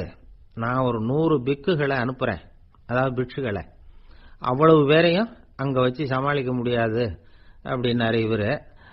இருந்தாலும் இப்ப அந்த தலைமை குரு என்ன சொன்னார்னா, அதை பத்தி கவலைப்படாத, நான் 100 பேரை அனுப்புறேன். அதுல 99 பேர் வழியிலேயே காணாம போடுவாங்க, ஒருத்தன் மட்டும்தான் வருவான். அவனும் அங்க சேர்ந்துட்டானா நீ ரொம்ப கொடுத்து வச்சவன் அப்படின்னார். இவருக்கு ஒன்றும் புரியல. இருந்தாலும் மறுநாள் அந்த வாலிப லாமா 100 பேரை அழைச்சிக்கிட்டு புறப்பட்டார். போற வழியிலேயே பல பேர் அங்கங்க பிச்சுட்டு போயிட்டாங்க அவர் சொன்னது மாதிரியே. வழியில அவங்க ஊர்கள் இருந்தது தான் காரணம். அப்பா அம்மாவை பார்த்துட்டு வரேன் அப்படின்னு கொஞ்சம் பேர் போனாங்க. சொந்த பந்தத்தை பார்த்துட்டு வரேன் அப்படின்னு கொஞ்சம் பேர். ஒரு வாரம் ஆச்சு. இப்ப மிஞ்சினது 10 பேர் தான். வழியில ஒரு நகரம். அங்க சில பிட்சுக்கள் சந்திச்சாங்க. எங்க மடத்து தலைவர் இறந்துட்டார், உங்கள யாராவது ஒருத்தர் எங்களுக்கு தலைவராக முடியுமா அப்படின்னு கேட்டாங்க. 10 பேரும் தயார். அதுல ஒருத்தரை அழைச்சிட்டு அவங்க போயிட்டாங்க. இன்னொரு ஊர்ல சில பேர் வந்தாங்க, வழி மறிச்சாங்க. நில்லுங்க, எங்க மன்னர் மகளுக்கு திருமணம், அதை நடத்தி வைக்க 3 லாமாக்கள் தேவை அப்படின்னாங்க. இப்படி கொஞ்சம் கொஞ்சமா எல்லாரும் காலி. கடைசியில 2 பேரும் மிஞ்சினாங்க. அங்க ஒரு இளம்பெண் எதிரில் வந்தா, எங்க அப்பா வேட்டைக்கு போயிருக்கிறாரு, இன்னும் திரும்பி வரல, வீட்டுல வேற யாரும் இல்ல, தனியா இருக்க பயமா இருக்கு, யாராவது ஒருத்தர் எனக்கு துணையா இருக்கணும் அப்படின்னு கேட்டுக்கிட்டா. எங்க 2 பேர்ல நீயே ஒருத்தரை தேர்ந்தெடுத்துக்கோ, இல்லைன்னா எங்களுக்குள்ள சண்டை வந்துடும் அப்படின்னாங்க. இப்ப மிஞ்சினவர் ஒருத்தர், அவருக்கும் ஒரு சோதனை வந்தது. ஒரு தர்க்கவாதி எதிரில் வந்தான், உன்னோட வாதம் பண்ணணும்னா. இவனோட வாதம் பண்றேன், அது முடிய ரொம்ப காலம் ஆகலாம், தர்க்கத்தில் நான் ஜெயிச்சா அங்க வரேன், இல்லைன்னா இவருடைய சீடன் ஆயிடுவேன் அப்படின்னார் அவரு. கடைசியா அழைக்க வந்த வாலிபலாமா மட்டும் வெறும் கையோட திரும்பி போனார். அங்க இருந்த வயசான மடாதிபதி கேட்டார், எத்தனை பேர் அங்கிருந்து புறப்பட்டீங்கன்னார். என்னையும் சேர்த்து 101ன்னார் அவரு. நல்லது, நீயாவது திரும்பி வந்திய, அதுதான் எனக்கு போதும். ஏன்னா நீ தான் எனக்கு உண்மையான வாரிசு. அந்த 100 பேர்ல யாரும் வரமாட்டாங்க அப்படின்னார் அவர். ஏன்னா அவருக்கு தெரியும் இவர் ஒருத்தர் தான் திரும்பி வருவாருங்கிறது. திபேத்தில் ஒரு பழங்கால பழமொழி உண்டாம், 100 பேர் செல்லலாம், எப்பொழுதாவது ஒருவன் அபூர்வமாக அடைய வேண்டிய இடத்தை அடைவான். இதுதான் அந்த பழமொழி. ஒரு உன்னதமான இலக்கை அடையணும்னா அது அவ்வளவு சுலபமான காரியம் இல்லை. இந்த காலத்து மடாலயம் ஒண்ணு, அதுல ஒரு தலைவர், அவருக்கு வயசாயிட்டது, தனக்கு ஒரு வாரிசை நியமிக்கணும் அப்படின்னு ஆசைப்பட்டார். ரொம்ப கஷ்டப்பட்டு ஒருத்தரை பிடிச்சார், தனக்கு வாரிசா நியமிச்சுட்டு அவர் சமாதி ஆயிட்டார். புதுசா பொறுப்பேற்றுக்கிட்டவர் அப்படியே உட்கார்ந்துருந்தார். அவரை தேடிட்டு பத்திரிகை நிருபர்கள்லாம் வந்தாங்க, கேட்டாங்க. அவர் உங்க பொறுப்புல அவர் பெரியவர் விட்டுட்டு போன இது எவ்வளவு சுமாரா தேரும், எவ்வளவு விட்டுட்டு போனார் அப்படின்னு கேட்டிருக்கிறாங்க. அது என்ன ஒரு 50 லட்சம் இருக்கும் அப்படின்னாராம். அவ்வளவும் பணமா அப்படின்னு கேட்டிருக்காங்க. இல்லைங்க, கடன் அப்படின்னாராம் இவர்.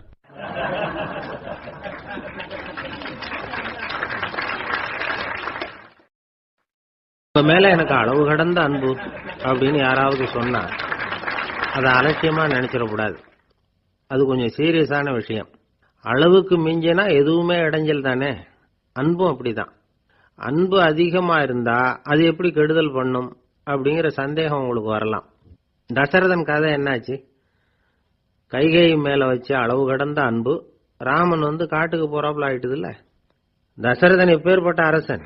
விஸ்வாமித்திரர் சொல்றார், என்ன மாதிரி முனிவர்களுக்கும் தேவர்களுக்கும் ஏதாவது கஷ்டம் வந்தா முதல்ல முருகன் கிட்ட போவோம், அப்புறம் பரமசிவனை போய் பார்ப்போம், அதுக்கப்புறம் திருமால் கிட்ட போவோம், அப்புறம் பிரம்மன் இந்திரன் இவங்களெல்லாம் போய் பார்ப்போம். இவங்களால எல்லாம் முடியலன்னா கடைசியில் அயோத்திக்கு வருவோங்கிறார். உன்னை விட்டா வேற கதி உண்டோ அப்படின்னு தசரதனை பார்த்து விஸ்வாமித்திரரே சொல்றார். அப்பேற்பட்ட அரசன் தசரதன் கைகேயி காலில் விழறான். உன் பாதங்களை தொட்டு கெஞ்சி கேட்டுக்கிறேன், ராமனை காட்டுக்கு அனுப்பாதேங்கிறான். தசரதனுடைய இந்த நிலைமைக்கு என்ன காரணம்? அவன் கைகேயி மேல வச்ச அளவு கடந்த அன்புதான் காரணம். இப்ப சொல்லுங்க, அன்பா இருந்தாலும் அது அளவுக்கு மீறி போனா கெடுதல் பண்ணுமா பண்ணாதா?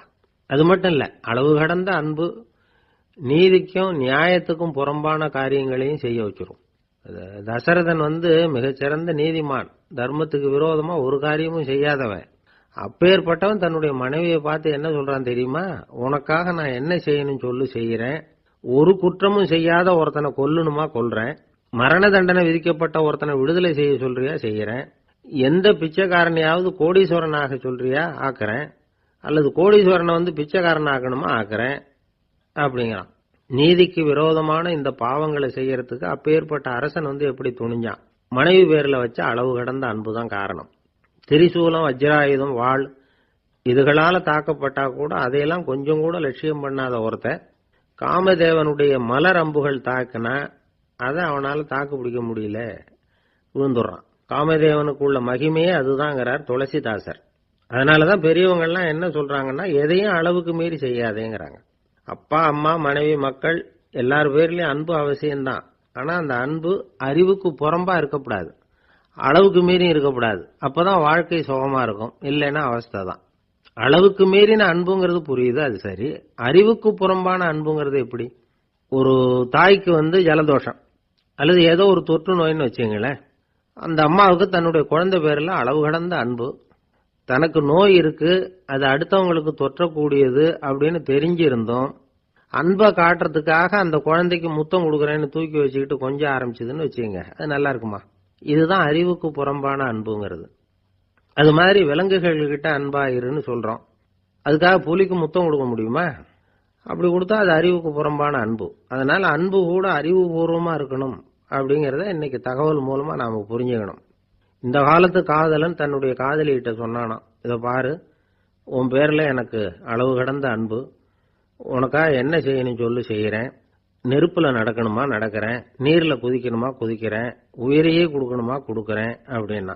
சரி வர்றேன், ஞாயிற்றுக்கிழமை சாயந்தரம் 6 மணிக்கு இதே இடத்துக்கு வாங்க அப்படின்னு அந்த பொண்ணு. இவன் கொஞ்சம் யோசனை பண்ணி பார்த்துட்டு, அன்னைக்கு மழை பெய்யாம இருந்தா வந்துடுறேன் அப்படின்னு. வயிறு பசிக்குதேங்கிறது சிலரோட கவலை, வயிறு பசிக்க மாட்டேங்குதே அப்படிங்கிறது சில பேரோட கவலை. 2 விதமான கவலைக்கும் வயிறு தான் காரணமா இருக்குது. வயிறு பசிச்சதுன்னா அது இயற்கை, வயிறு பசிக்கலைன்னா அது வியாதி. ஆனா பசியையும் நாம பசிப்பிணி அப்படின்னு தான் சொல்லுவோம். என்ன காரணம்? வியாதியை போக்க வேண்டியது எவ்வளவு முக்கியமோ அதை விட முக்கியம் பசியை போக்க வேண்டியது. ஒரு சமுதாயத்துல பசிப்பிணியே இருக்கக்கூடாது, அதுதான் நல்ல சமுதாயம். பசியை போக்கணும்னா சாப்பாடு போடணும், பசியின்மையை போக்கணும்னா வைத்தியம் தான் பண்ணணும். இது சம்பந்தமா எவ்வளவோ ஆராய்ச்சிகள் நடக்குது, நிறைய மருந்து கண்டுபிடிச்சிருக்கிறாங்க. நம்ம உடம்புல பசியை தூண்டக்கூடிய பகுதி எது, இதை முதல்ல தெரிஞ்சுக்கணும் இல்லையா? நாம சாப்பிடுற ஆகாரம் செரிக்கிறதுக்கு எது காரணம் தெரியுமா? நம்ம மூளையோட பின்பகுதி தான் அதுக்கு காரணமா இருக்குதாம். மூளையின் பின்பகுதியில நரம்பு செல்களால் ஆன 2 வகையான ஆரக்சின்கள் தான் பசியை உண்டாக்குது அப்படின்னு கண்டுபிடிச்சிருக்கிறாங்க. 2 ஆய்வாளர்கள் இதை கண்டுபிடிச்சிருக்காங்க. அவங்க 2 பேரும் டெக்சாஸ் பல்கலைக்கழகத்துல ஹார்வர்டு ஹக்ஸ் மருத்துவ கல்வி நிலையத்தில் பணிபுரிகிறவங்களாம்.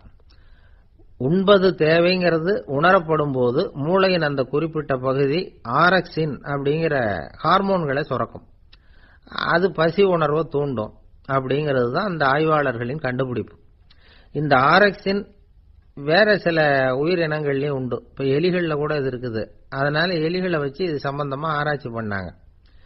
எலிகள் உடம்புல ஆரக்சினை செலுத்தி பார்த்தாங்க. உடனே என்னாச்சு தெரியுமா? அந்த எலியெல்லாம் பசியால துடிக்க ஆரம்பிச்சுட்டுது. எதையாவது தின்னு பசியை தீர்த்தா போதுங்கிற அளவுக்கு அந்த எலிகள்லாம் அல்லாட ஆரம்பிச்சுட்டுது. இயல்பா சாதாரணமா அந்த எலிகள் எவ்வளவு சாப்பிடுமோ அது மாதிரி 8 முதல் 10 மடங்கு அதிகமான ஆகாரத்தை 1 மணி நேரத்துக்குள்ள சாப்பிட்டு தீர்த்துட்டு தான். சில எலிகளின் மூளையில இந்த ஆரக்சின் அளவை கட்டுப்படுத்தி பார்த்திருக்கிறாங்க. உடனே என்னாச்சு தெரியுமா? அதெல்லாம் சாப்பாட்டை கண்டா முகத்தை திருப்பிட்டு போக ஆரம்பிச்சுட்டு தான். அந்த எலிகளுக்கு பசி எடுக்கலையா. இந்த ஆராய்ச்சியின் அடிப்படையில் பசியை எடுக்காமல் இருக்கிற மனிதர்களுக்கும் பசியை தூண்ட முடியும் அப்படின்னு சொல்லி ஆராய்ச்சியாளர்கள் தெரிவிச்சிருக்கிறாங்க. ஆக ஆரக்சின் தான் பசிக்கு காரணம்ங்கிறது தெரிஞ்சு போச்சு. சரி, இந்த ஆரக்சின் அப்படின்னா என்ன? அது ஒரு கிரேக்க சொல். அதுக்கு பசின்னு அர்த்தம். நம்ம ஆளுங்களுக்கெல்லாம் பசியை தூண்டுறதுக்கு மருந்து தேவையில்லை, பசியை குறைக்கிறதுக்கு தான் மருந்து தேவை. ஒரு அம்மா டாக்டரை தேடி வந்தாங்களாம். டாக்டர், எங்க வீட்டுக்காரருக்கு திடீர்னு அகோர பசி, நிறைய சமைச்சு போடுறேன், அவ்வளவையும் சாப்பிட்டுட்டு கீழே கிடக்கிற குப்பை கூலங்களையும் எடுத்து சாப்பிட ஆரம்பிச்சுடுறார், என்னன்னு கவனிச்சு பாருங்க அப்படின்னாங்களாம். எவ்வளவு நாளா அப்படி இருக்குதுன்னு கேட்டிருக்காரு டாக்டர். 1 வாரமா அப்படி இருக்குதுன்னாங்களாம். இவ்வளவு நாளா ஏன் சும்மா இருந்தீங்க, ஆரம்பத்திலேயே இங்க அழைச்சிட்டு வர வேண்டியது தானே அப்படின்னாராம் டாக்டர். அது ஒண்ணுமில்ல டாக்டர், வீடு பூரா சுத்தமாகட்டுமேன்னு பார்த்துக்கிட்டு இருந்தேன் அப்படின்னாங்களாம் அந்த அம்மா.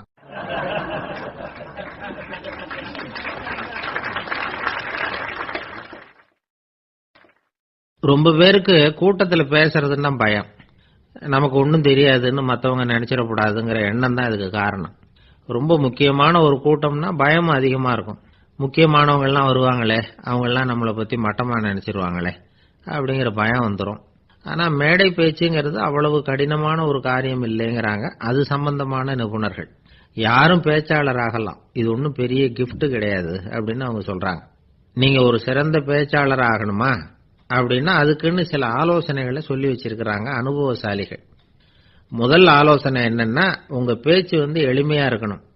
ஏதாவது ஒரு கருத்து அல்லது 2 கருத்து சொன்னா போதும்.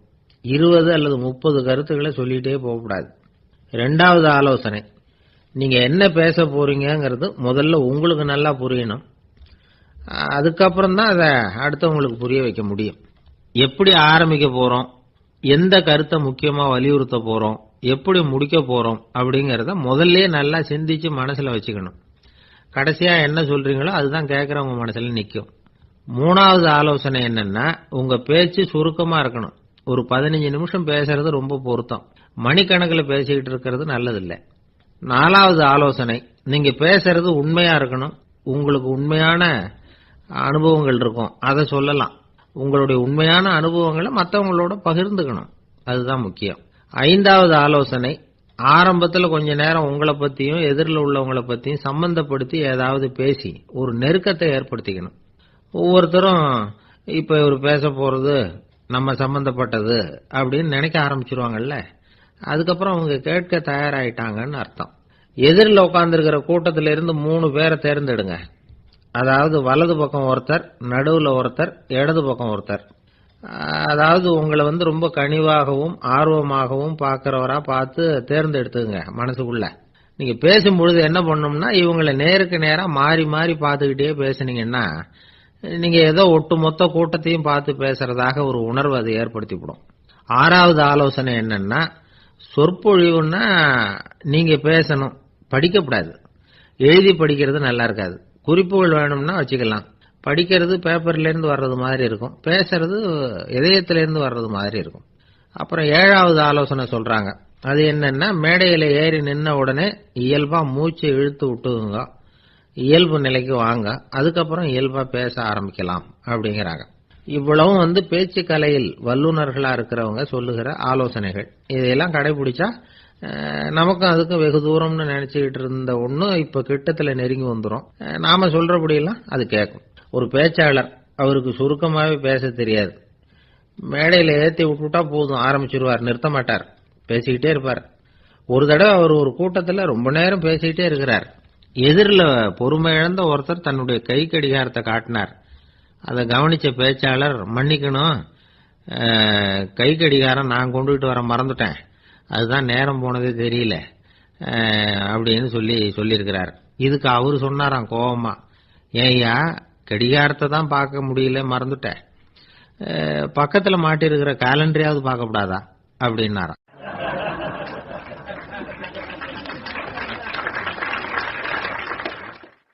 ஒரு ஆளு வேகமா நடந்து போய்கிட்டு இருந்தான். அவன் வேகமா நடக்கிறதுக்கு காரணம் வெயில் காலம், காலில் செருப்பு இல்ல, மணல் பாதை, அதுதான் வேகம். காலில் செருப்பும் இல்லாம கையில குடையும் இல்லாம அந்த ஆளு வெயில்ல நடந்து போய்கிட்டு இருக்கிறான். அந்த சமயத்துல இன்னொருத்தன் குதிரை மேல ஏறி அந்த வழியா வந்துகிட்டு இருக்கிறான். அவன் காலில் செருப்பும் இருந்தது, கையில குடையும் இருந்தது.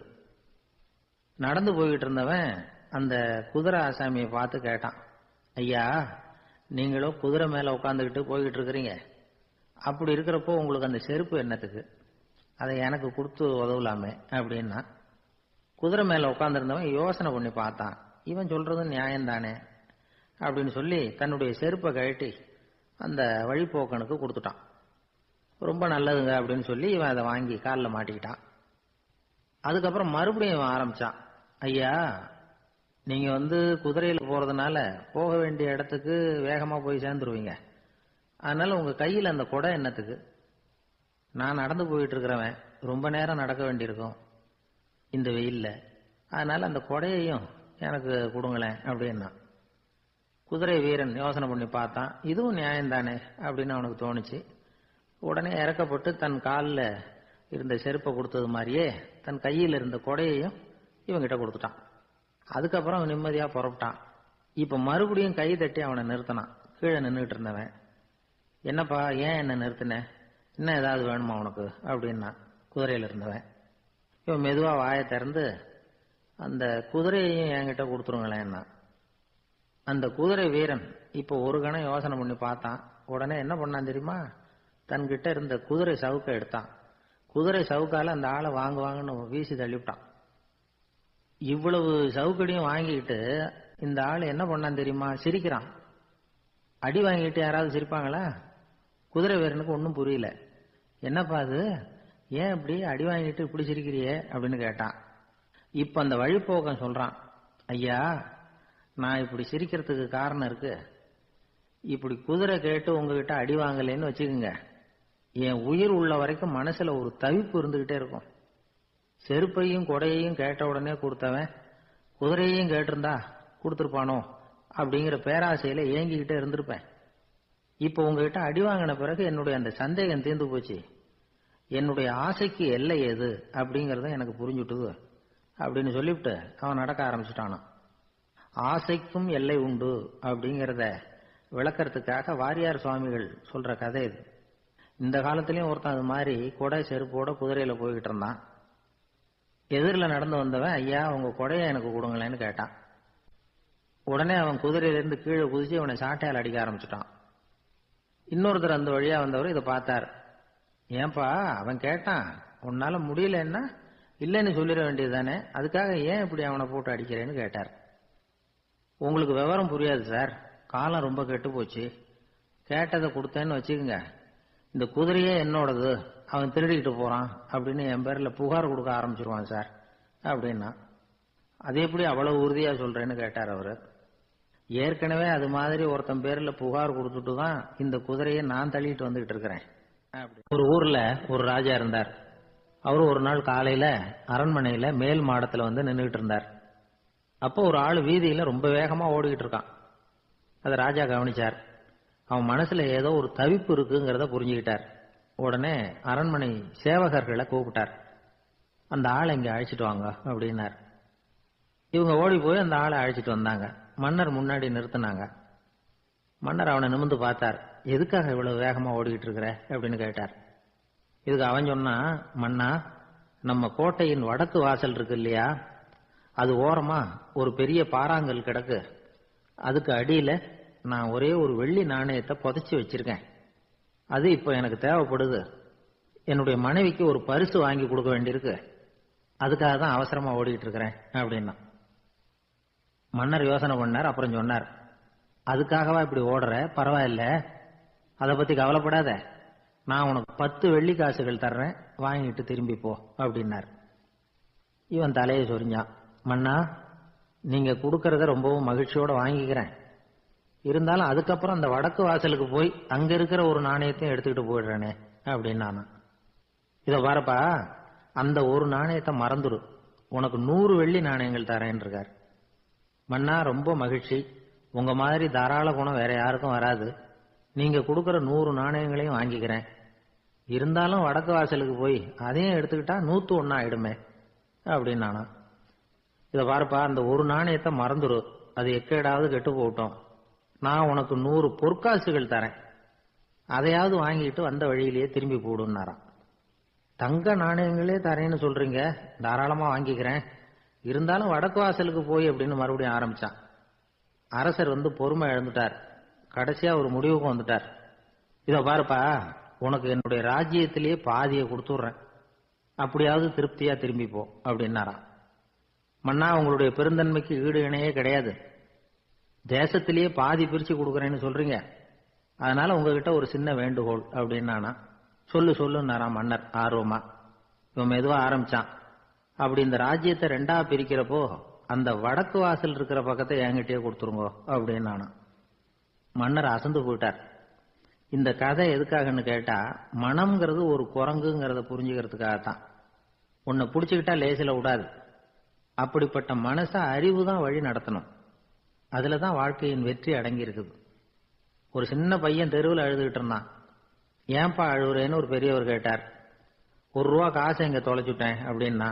சரி அதுக்காக அழாத, அதுக்கு பதிலாக 10 ரூபா தரேன், இந்தா வச்சுக்கோன்னு கொடுத்தார். அந்த 10 ரூபாய வாங்கி சட்டப்பையில போட்டுக்கிட்டு அதை விட அதிகமா சத்தம் போட்டு அழ ஆரம்பிச்சுட்டான். மறுபடியும் ஏண்டா அழறேன்னு கேட்டார் பெரியவர். அந்த 1 ரூபாயும் கிடைச்சிட்டுதுன்னா இப்ப என்கிட்ட 11 ரூபா இருக்குமே, இப்ப 10 ரூபா தானே இருக்கு அப்படின்னு சொல்லிவிட்டு அழறான். எனக்கு தெரிஞ்ச ஒருத்தர் இருக்கார். அவரு ஒரு பெரிய காவல்துறை அதிகாரி, ரொம்ப கண்டிப்பானவர், அவரை கண்டாவே எல்லாரும் பயப்படுவாங்க. அப்படிப்பட்டவர் வீட்டுக்கு போனா அப்படியே அடியோட மாறிடுவார். அங்க போய் பாத்தீங்கன்னா குழந்தைகளோட குழந்தையா அவர் விளையாடிட்டு இருப்பார். அலுவலக சமயத்துல பாத்தீங்கன்னா குதிரை முதுகுல அவர் உட்கார்ந்துருப்பார், வீட்டுல பாத்தீங்கன்னா அவர் முதுகுல குழந்தை உட்கார்ந்துருக்கும், அவரு குதிரை மாதிரி போயிட்டு இருப்பார். இது எப்படிங்க முடியுது உங்களால அப்படின்னு கேட்டாங்க. அது ஒண்ணும் இல்ல, இங்க வீட்டுக்கு வந்த உடனே என்னோட மனசை தனியா எடுத்து வச்சிருவேன் அப்படின்னார். அது என்னங்க உங்க சட்டப்பையிலையா இருக்குது மனசு, அது தனியா எடுத்து வைக்கிறதுக்கு அப்படின்னு கேட்டாங்க. அப்படி இல்லைங்க, இது ஒரு பயிற்சி, மனப்பயிற்சி, அவ்வளவுதான் அப்படின்னார். இப்படி சமயம் பார்த்து மனசை தனியா வச்சுட தெரிஞ்சவங்க வாழ்க்கையில எப்பவும் உற்சாகமா இருப்பாங்க அப்படிங்கிறது பெரியவங்க கருத்து. ஒரு டாக்டர் ஆஸ்பத்திரியில் இருக்கிற வரைக்கும் டாக்டரா இருக்கலாம். அவர் மனைவிகிட்டையும் அவர் டாக்டரா இருக்க வேண்டிய அவசியம் இல்லை. ஒரு வக்கீல் கோர்ட்ல இருக்கிற வரைக்கும் வக்கீலா இருக்கலாம். வீட்டுக்கு வந்ததுக்கு அப்புறமும் வக்கீலா இருக்க வேண்டிய அவசியம் கிடையாது. வீட்டில் குழந்தைகள்கிட்ட விளையாடும் பொழுதும் அதுகள்கிட்ட ஃபீஸ் கேட்டுக்கிட்டு இருக்கக்கூடாது. நாம எப்படி இருக்கணும்னு பெரியவங்க சொல்றாங்கன்னா, மனசோட சேரப்படாதான். அப்படி சேராம வாழ்க்கையை கவனிக்கணுமா. மனசை அப்படியே தனியா எடுத்து பக்கத்துல வச்சுடணும். அப்படின்னா அதை அப்படியே தூக்கி எறிஞ்சுடு அப்படின்னு அர்த்தம் இல்லை. ஏன்னா மனசுங்கிறது நமக்கு உபயோகப்படக்கூடிய ஒண்ணுதான். எப்ப எப்போ அது தேவையோ அப்பப்போ எடுத்து உபயோகப்படுத்திக்கணும். தேவைப்படுறப்போ எடுத்து கண்ணாடியை மாட்டிக்கிறோம்ல, படிக்கும் பொழுது கண்ணாடி தேவைப்படுது, எடுத்து மாட்டிக்கிறோம் இல்லையா? அது மாதிரி கணக்கு போடுறதுக்கு மனசு தேவை. கடைக்கு போய் ஒரு பொருள் வாங்குறோம், காசு கொடுக்குறோம், மீதி சில்லறை சரியா இருக்கா அப்படின்னு எண்ணி பார்த்து வாங்க வேண்டியிருக்கு. அந்த சமயத்துல மனசை எடுத்து தனியா வச்சுட்டேன் அப்படின்னு சொல்லிட்டு இருக்கக்கூடாது. பரீட்சைக்கு படிக்க வேண்டியிருக்குது, படிச்சதையெல்லாம் அப்படியே நினைவுல வச்சுக்க வேண்டியிருக்கு. அந்த சமயத்துல மனசை தூக்கி எறிஞ்சுட்டேன் சார் அப்படின்னு சொல்லிட்டு இருக்கக்கூடாது. அப்படி சொன்னா பரீட்சை நம்மளை தூக்கி எறிஞ்சிடும். அதனால தேவைப்படுறப்போ மனசை உபயோகப்படுத்தணும், தேவையில்லாதப்போ அதை தனியா ஓய்வு எடுத்துக்க விட்டுடணும். இப்படி நாம பழக்கப்படுத்திக்கிட்டா வாழ்க்கைங்கிறது நமக்கு புதுசா தெரியுமா. மனசுக்கும் ஒரு சக்தி கிடைக்கும். எந்திரங்களுக்கு ஓய்வு கொடுக்குற மாதிரி மனசுக்கும் ஓய்வு கொடுக்கணும், இல்லைன்னா அது களைச்சு போயிடும். குழந்தைகள் மனசை சுமந்துகிட்டு இருக்கிறது இல்ல. இது முதியவர்கள் குழந்தைகள் கிட்டே இருந்து கத்துக்க வேண்டிய ஒரு பாடம். ஆனாலும் இந்த கால குழந்தைகள் கிட்ட ரொம்ப எச்சரிக்கையா இருக்க வேண்டியிருக்கு. ஒரு தாத்தாவும் பேரனும் விளையாடிக்கிட்டு இருக்கிறாங்க. தாத்தா எனக்கு சைக்கிள் ஓட்ட கத்து கொடு அப்படிங்கிறான் பேரன். சைக்கிள் உயரம் கூட இல்ல, அதுக்குள்ள சைக்கிள் ஓட்டணுமா அப்படின்னாரு தாத்தா. ஏன் தாத்தா, ரயில் ஓட்டுறாரு, அவர் என்ன ரயில் நீளமா இருக்கார் அப்படின்னு கேட்டானா அந்த பையன். ஒரு ஊர்ல ஒரு மன்னர் இருந்தார். அழகான அரண்மனையில அவர் இருந்தார். அந்த அரண்மனையை விட அழகா ஒரு மாளிகையை அந்த ஊர்லயே வேற ஒருத்தன் கட்டியிருந்தான். அப்படி கட்டி முடிச்சதுல அவனுக்கு ரொம்ப பெருமை. எத்தனையோ செல்வந்தர்கள்லாம் பார்த்துட்டு, இந்த மாளிகையை விலைக்கு கொடுத்துடுறியா, எவ்வளவு விலை சொன்னாலும் சரி நாங்க வாங்கிக்கிறதுக்கு தயாரா இருக்கோம் அப்படின்னு சொல்லி கேட்டு பார்த்துட்டாங்க. நான் இதை விற்கிறதுக்கு தயாரா இல்ல அப்படின்னு சொல்லிவிட்டான். அவ்வளவு சிறப்பா கலை அம்சத்தோடு அதை கட்டி முடிச்சிருக்கிறான். அதுவே ஒரு பெரிய அரண்மனை மாதிரி இருந்ததுன்னா பாத்துங்களேன். சுற்றிலும் அழகான பூந்தோட்டம். ஒரு நாள் அவன் எங்கேயோ வெளியூர் போயிட்டு திரும்பி வந்துகிட்டு இருக்கிறான். அப்போ அந்த மாளிகை தீப்பெட்டி எரிஞ்சுக்கிட்டு இருக்கு. பதறி போட்டான். விலைக்கு கேட்டவங்க யாராவது இதை செஞ்சிருக்கணும், இல்லைன்னா மன்னரே செய்த சதியோ என்னவோ, இப்படிலாம் அவனுக்கு சந்தேகம். ஒரு மூலையில உட்காந்து அழ ஆரம்பிச்சுட்டான். அந்த சமயத்துல அவனுடைய மகன் அங்க ஓடி வந்தான். அப்பா அழாதீங்க, இதை நான் நேற்று ராத்திரியே நம்ம ஊர் மன்னருக்கு வித்துட்டேன். இதை கட்டி முடிக்க நமக்கு எவ்வளவு செலவாச்சோ அதை போல 3 மடங்கு விலைக்கு வித்துட்டேன், கவலைப்படாதீங்க, இதை விட அழகான மாளிகையை நாம புதுசா கட்டிக்கலாம்னா. இதை கேட்டதும் அழுதுகிட்டு இருந்தவன் அழுகையை நிறுத்தினான், சிரிக்க ஆரம்பிச்சுட்டான். இதே இடத்த நான் மன்னர்கிட்ட இருந்து விலைக்கு வாங்குவேன், இதை விட அழகான மாளிகையை கட்டுவேன் அப்படின்னு சுத்தி நின்ன எல்லார்கிட்டையும் சொல்லிக்கிட்டு இருந்தான். இந்த சமயத்துல அவனோட இளைய மகன் ஓடி வந்தான். அப்பா, அண்ணன் சொன்னதெல்லாம் சரிதான், மன்னர்கிட்ட விலை பேசினதெல்லாம் உண்மைதான், ஆனா வித்தது பேச்சு அளவுல தான். இனிமேதான் பத்திரம் வாங்கணும், எழுதணும், நீங்க கையெழுத்து போடணும், பதிவு பண்ணணும், மன்னர்கிட்ட பணம் வாங்கணும், அதுக்காகத்தான் உங்களை எதிர்பார்த்துக்கிட்டு இருந்தோம், அதுக்குள்ள இப்படி ஆயிட்டுதுன்னா. இப்ப சிரிச்சுக்கிட்டு இருந்தவன் சிரிப்பை நிறுத்தினான். மறுபடியும் குழந்தை மாதிரி அழ ஆரம்பிச்சுட்டான். இது ஒரு சம்பவம். இதுல இருந்து என்ன தெரியுது? அந்த அழகான மாளிகை தன்னுடையது அப்படின்னு நினைக்கும் பொழுது அவனுக்கு அழுகை வந்தது. அது தன்னுடையது இல்லை அப்படின்னு நினைக்கிற போது சிரிப்பு வந்தது. மறுபடியும் அது தன்னுடையதுதான் அப்படிங்கிற உணர்வு வரும்பொழுது அழுகை. எது எதிலிருந்து நீ நீங்கி இருக்கிறாயோ அது அதிலிருந்து உனக்கு துன்பம் இல்லை அப்படிங்கிறார் திருவள்ளுவர்.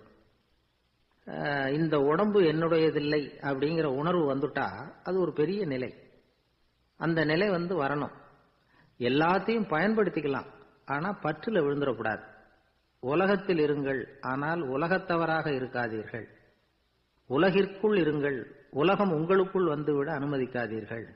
விலகி இருங்கள், விழித்திருங்கள், மௌனமாய் பார்த்திருங்கள் அப்படிங்கிறது சான்றோர் கருத்து. செய்ய வேண்டிய கடமையிலிருந்து விலகி இருக்கிறவர்கள் நம்ம கிட்ட நிறைய பேர் உண்டு. அப்படிப்பட்ட ஒருத்தர் டாக்டர் கிட்ட போனார். டாக்டர், நான் ஒரு கவர்மெண்ட் ஆபீஸ்ல வேலை பார்க்கறேன், எனக்கு ஒரே அசதியா இருக்கு, என்னை சோதிச்சு பாருங்க, ஆலோசனை சொல்லுங்க ஏதாவதுன்னார். டாக்டர் அவரை பரிசோதனை பண்ணி பார்த்துட்டு சொன்னார், இதோ பாரு, உனக்கு இப்போ தேவைப்படுறது முழு ஓய்வு. நீ எவ்வளவு சீக்கிரமா ஆபீஸுக்கு போறியோ அவ்வளவுக்கு உனக்கு நல்லது அப்படின்னாராம். ஒரு ஊர்ல ஒரு ஆள் இருந்தான்.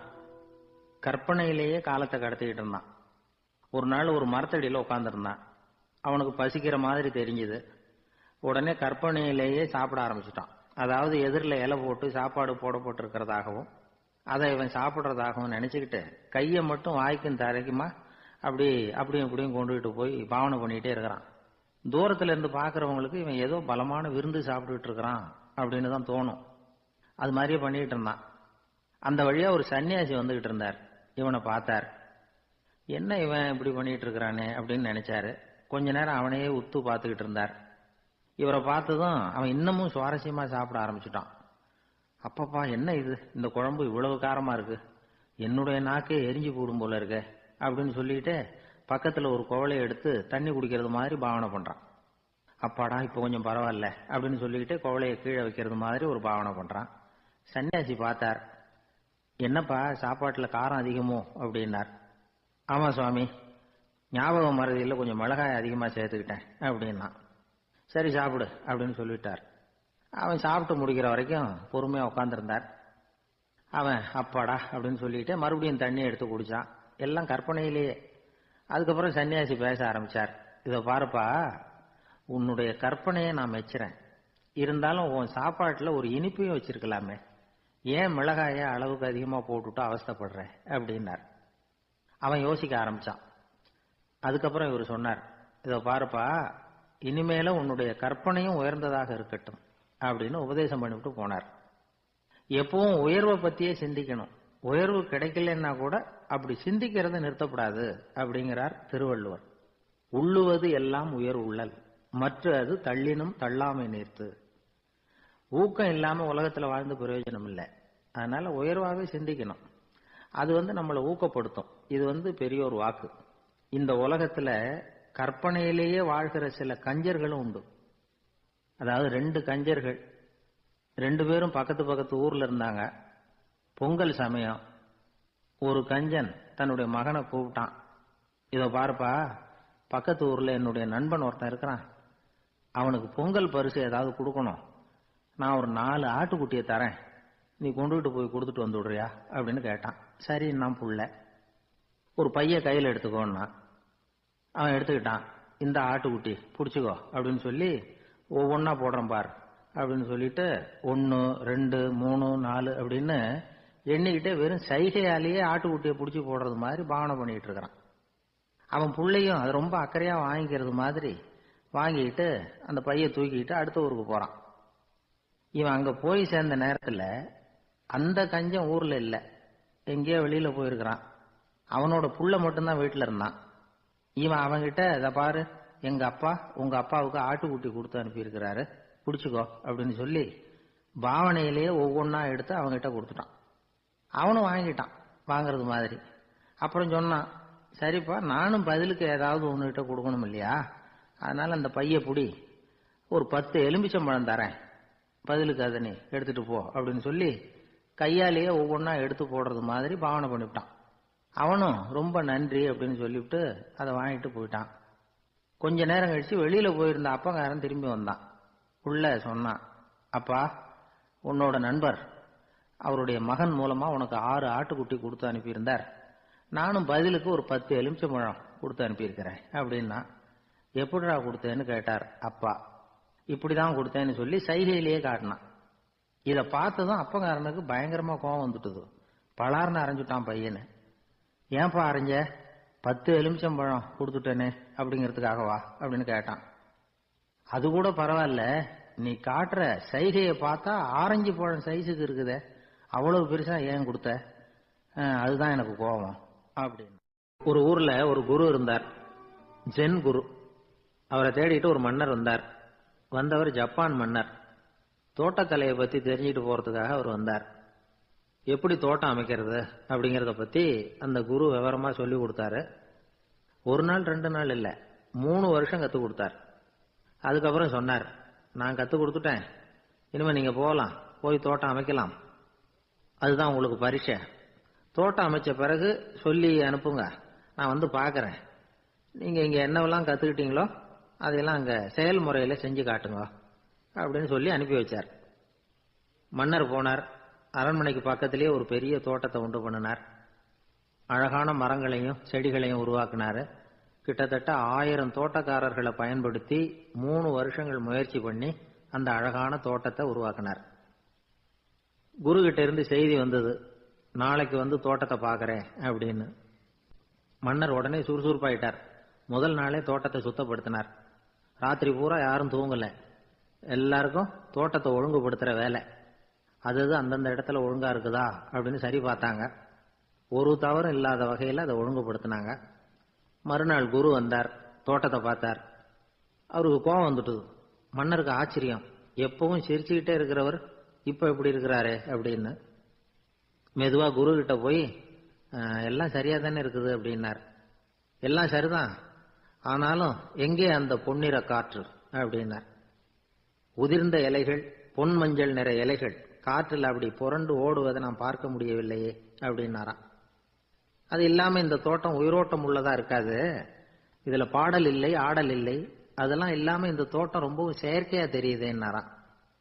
மன்னர் இப்பதான் யோசனை பண்ணார். கீழே கிடந்த காஞ்சி போன இலைகள் மட்டும் இல்ல, மரத்துல இருந்த காஞ்சி போன இலைகளையும் அப்புறப்படுத்தி சுத்தமா வச்சிருக்கிறார்.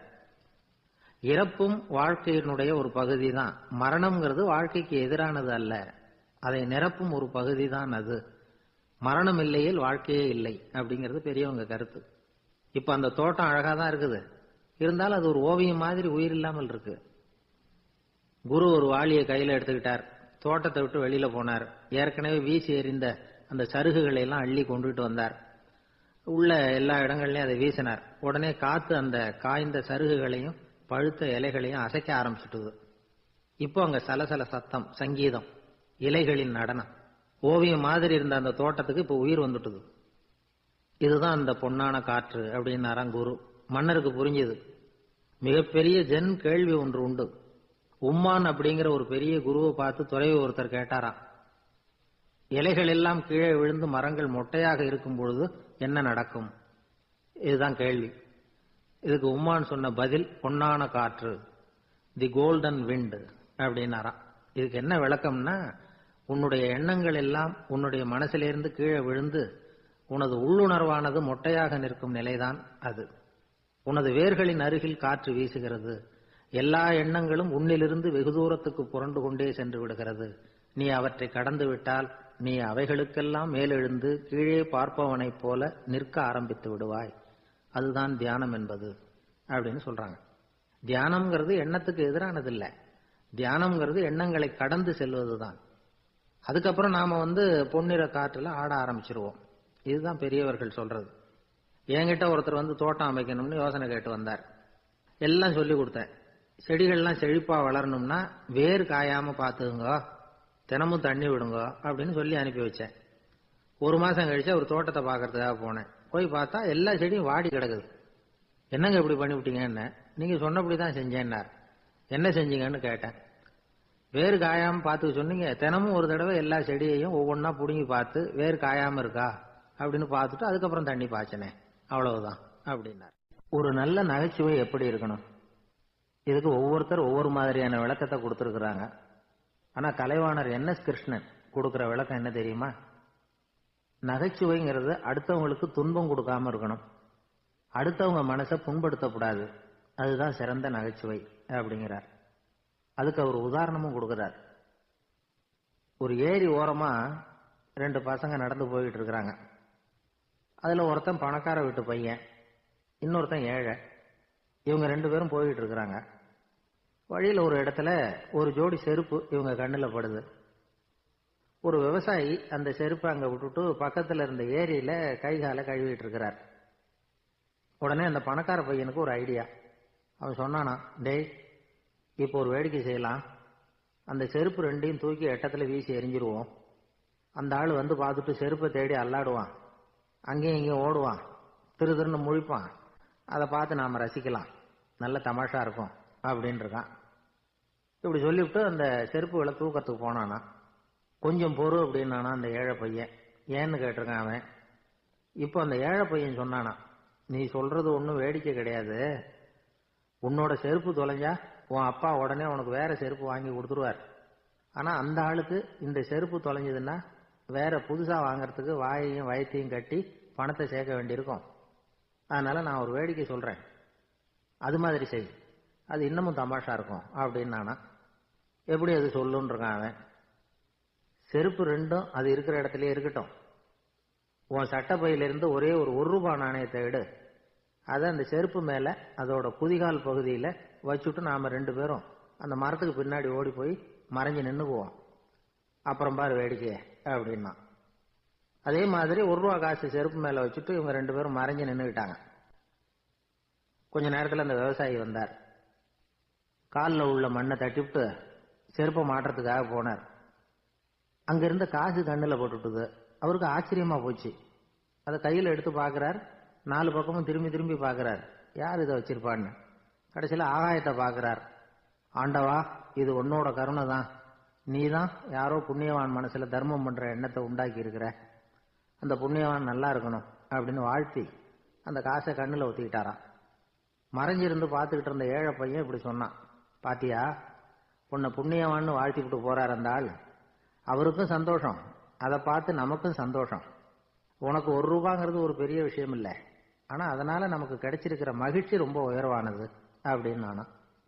வேடிக்கையும் கிண்டலும் இது மாதிரி அடுத்தவங்களுக்கு இடைஞ்சலா இல்லாம இருக்கணும் அப்படிங்கிறார் கலைவாணர்.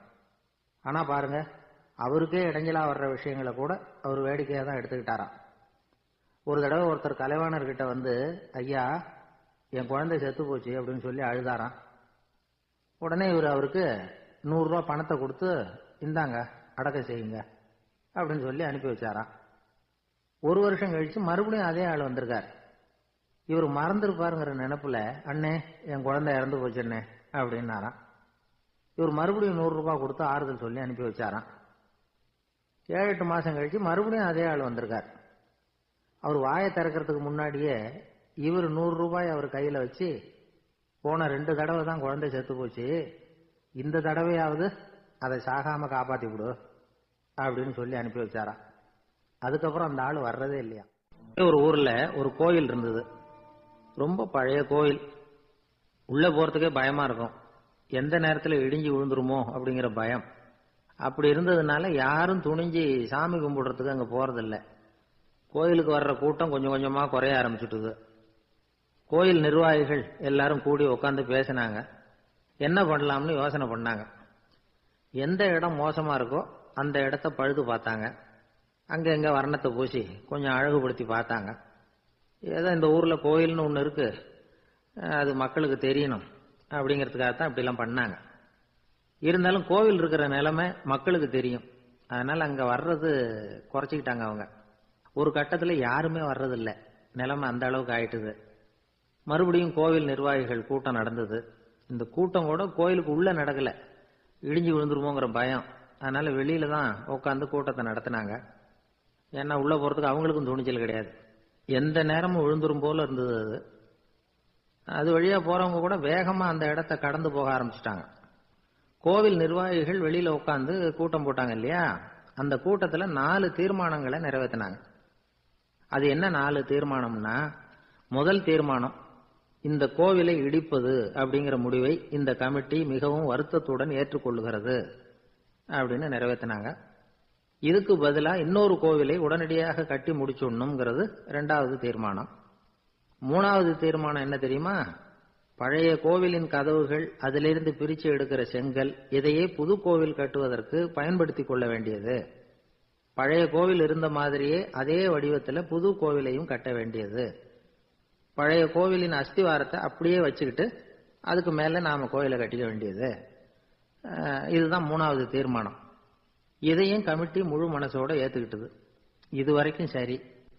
இப்ப அந்த கமிட்டி 4வதா ஒரு முக்கியமான தீர்மானத்தை கொண்டுகிட்டு வந்து அதையும் ஏகமனதா நிறைவேற்றி விட்டது. அது என்ன தீர்மானம்னா, புதிய கோவில் கட்டி முடிக்கிற வரைக்கும் பழைய கோவிலை இடிக்கிறதில்லை அப்படிங்கிற தீர்மானம்.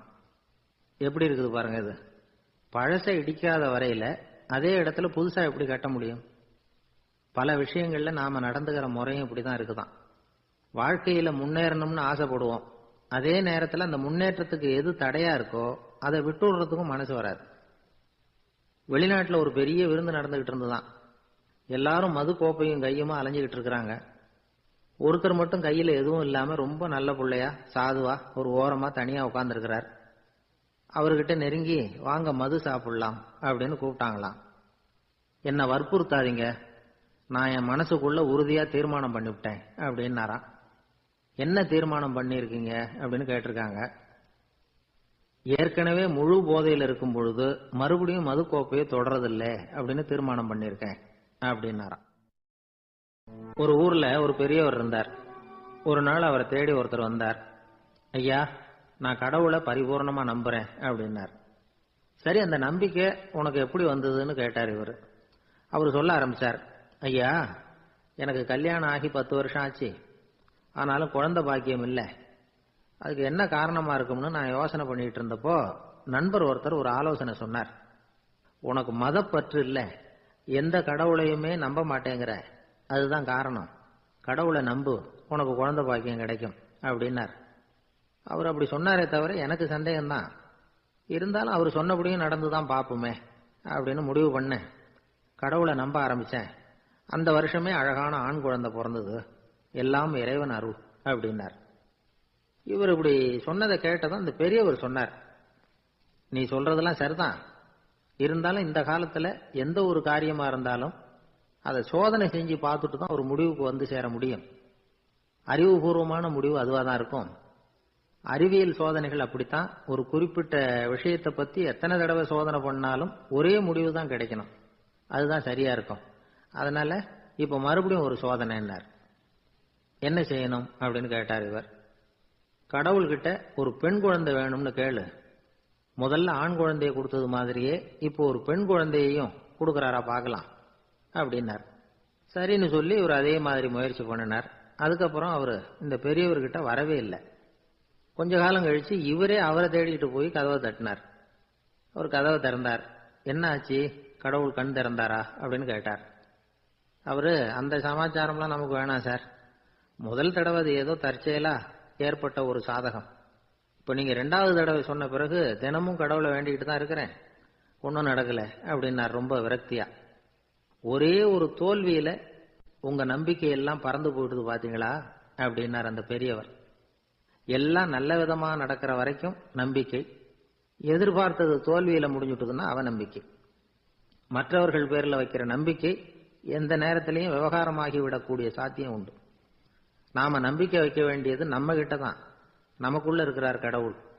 எனவே நம்ம பேர்ல நாம வைக்கிற நம்பிக்கை தான் உண்மையான கடவுள் பக்தி. நிபந்தனையற்ற நம்பிக்கையா அது இருக்கணும். எல்லாம் நல்லபடியா நடந்துகிட்டு இருந்தா எந்த முட்டாளுக்கும் நம்பிக்கை வரத்தான் செய்யும் அப்படிங்கிறது ஒரு பெரியவர் கருத்து. தியானத்தின் மூலமா தான் உனக்குள்ள ஆழமா தோண்டுனா உன்னுடைய அடி ஆழத்துல நம்பிக்கை வந்து அப்படி ஊற்றெடுக்கும், அதை பார்க்க முடியும் அப்படிங்கிறது பெரியவர்கள் சிந்தனை. ஒரு குழந்தை அப்பாவை பார்த்து என்னப்பா பண்றேன்னு கேட்டுதான். பிரார்த்தனை பண்ணிட்டு இருக்கிறேன்னாராம் அப்பா. பிரார்த்தனை பண்ணுனா என்ன கிடைக்கும் அப்படின்னு கேட்டுதான் குழந்தை.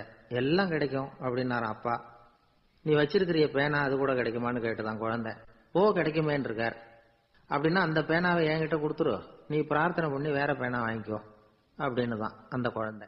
ஒரு பெரிய நினைவு மண்டபம், அதுக்கு முன்னாடி ஒரு அப்பாவும் பிள்ளையும் நின்றுகிட்டு இருக்கிறாங்க.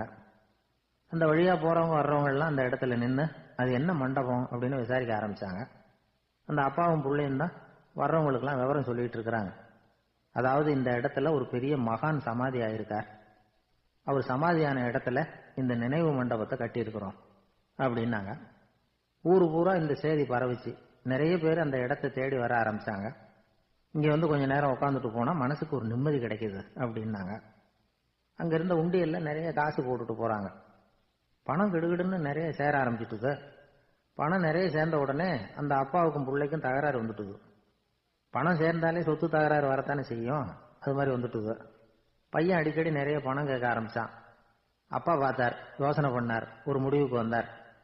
ஒரு நாள் பையனை கூப்பிட்டார். இதை பாருப்பா, நமக்குள்ள தகராறு வேணாம், அப்பாவும் பிள்ளையும் இப்படி சண்டை போட்டுக்கிட்டா பாக்குறவங்க தப்பா நினைப்பாங்க, அதனால நமக்குள்ள சமரசமா இதை தீர்த்துக்குவோம், என்ன சொல்ற அப்படின்னார் அப்பா. சரி நான் பையன். உடனே அந்த அப்பா என்ன பண்ணார் தெரியுமா, மகன் கிட்ட கொஞ்சம் பணத்தை கொடுத்தார், தன்கிட்ட இருந்த ஒரு கழுதையையும் கொடுத்தார். இதை வச்சு நீ பொழைச்சிக்கோ அப்படின்னு சொல்லி அனுப்பி வச்சுட்டார். மகன் அந்த கழுதையை இழுத்துக்கிட்டு அடுத்த ஊருக்கு போனான். வழியிலேயே அந்த கழுதை செத்து போச்சு. உடனே என்ன பண்ணலாம்னு யோசனை பண்ணான். ஒரு ஐடியா வந்தது. அந்த கழுதைய ஒரு சாலை ஓரமா புதைச்சான். கையில் இருந்த பணத்தை வச்சு அந்த இடத்துல ஒரு கல் மண்டபம் கட்டினான். அந்த வழியா 2 பேர் வந்தாங்க. இது என்ன மண்டபம்னு விசாரிச்சாங்க. இந்த இடத்துல ஒரு பெரிய மகான் சமாதி ஆயிருக்கிறார் அப்படின்னா. இந்த செய்தி ஊர் பூரா பரவ ஆரம்பிச்சுட்டுது. நிறைய பேர் வந்து போக ஆரம்பிச்சாங்க. இங்க வந்தா மனசுக்கு ஒரு பெரிய நிம்மதி கிடைக்குது அப்படின்னு வேற சொல்ல ஆரம்பிச்சாங்க. வர வர கூட்டம் அதிகமா வர ஆரம்பிச்சுட்டுது. உண்டியல்ல பணம் நிறைய சேர்ந்துட்டுது. நகையெல்லாம் கூட கழட்டி காணிக்கையா போட ஆரம்பிச்சுட்டாங்க. அப்பாவை விட மகன் பெரிய ஆளாயிட்டான். இதை கேள்விப்பட்டார் அப்பா. பையனை பார்த்துட்டு வரலாம்னு ஒரு நாள் புறப்பட்டு வந்தார். பையன் ஓஹோன்னு இருக்கிறான். பங்களா, காரு எல்லாம் வந்துட்டுது. எப்படிடா இந்த அளவுக்கு ஆனே அப்படின்னு விசாரிச்சார். அப்பா, எல்லாம் உங்க ஆசீர்வாதம் தான். நீங்க கொடுத்த மூலதனத்தை வச்சுதான் இவ்வளவும் சம்பாதிச்சேன் அப்படின்னு நான் பையன். அது எப்படிடான்னு விசாரிச்சார். அப்பா, நீங்க ஒரு கழுதை குட்டியும் கொஞ்சம் பணமும் என்கிட்ட கொடுத்து அனுப்பி வச்சிங்க. அதை எடுத்துக்கிட்டு வந்தேன். வர்ற வழியில் அந்த கழுதை செத்து போச்சு. உடனே யோசனை பண்ணேன். அந்த கழுதையை இந்த இடத்துல புதைச்சேன். கையில் இருந்த பணத்தை வச்சு மண்டபம் கட்டினேன். மகான் ஒருத்தர் சமாதி ஆயிருக்கார் அப்படின்னு வதந்தியை கிளப்பி விட்டேன். ஜனங்கள்லாம் ஏமாந்து போய் காசை கொண்டாந்து போட ஆரம்பிச்சுட்டாங்க. நான் பொழைச்சிக்கிட்டு இருக்கிறேன் அப்படின்னா. இப்பதான்டா நீ என் புள்ள அப்படின்னு சொல்லி சந்தோஷப்பட்டாரான் அந்த அப்பா. ஏன் அப்படி சொல்றீங்கன்னு கேட்டிருக்கான் பையன். கழுத குட்டியை புதைச்சி மண்டபம் கட்டியிருக்கிற நீ, ஏற்கனவே நம்ம ஊர்ல நாம கட்டியிருக்கிறோமே மண்டபம், அது இந்த கழுதையோட அம்மாவை புதைச்ச இடம். மகான் சமாதி ஆயிருக்காருன்னு நானும் சும்மா கப்சா தான் விட்டுக்கிட்டு இருக்கேன் அப்படின்னாராம் அப்பா. முட்டாள் ஜனங்களை நினைச்சு அந்த 2 பேரும் சத்தம் போட்டு சிரிச்சாங்களாம். மனுஷன் ஏமாத்துறது ரொம்ப சுலபம். என் கூட படிச்ச ஒருத்தன் திடீர்னு ஒரு நாள் எல்லாருக்கும் அருள் வாக்கு சொல்ல ஆரம்பிச்சுட்டான். அவன் ஒரு ஆபீஸ்லயும் வேலை பார்க்கறான். ஆபீஸ்ல உள்ளவங்க எல்லாம் அவங்ககிட்ட வந்து அருள் வாக்கு கேட்கறது வழக்கம். ஒரு நாள் நான் அவன் முன்னாடி போய் உட்காந்து பேசிக்கிட்டு இருந்தேன். அப்போ அதே ஆபீஸ்ல வேலை பார்க்குற ஒருத்தர் அவங்ககிட்ட வந்து, சுவாமி, என் மேஜையில வச்சிருந்த பேனா திடீர்னு காணாம போட்டுது, அது திரும்ப கிடைக்குமா எனக்கு அப்படின்னு கேட்டார். இவன் கண்ணை உருட்டி பார்த்துட்டு, அது உனக்கு கிடைக்காது, புதுசா வேற ஒன்று வாங்கி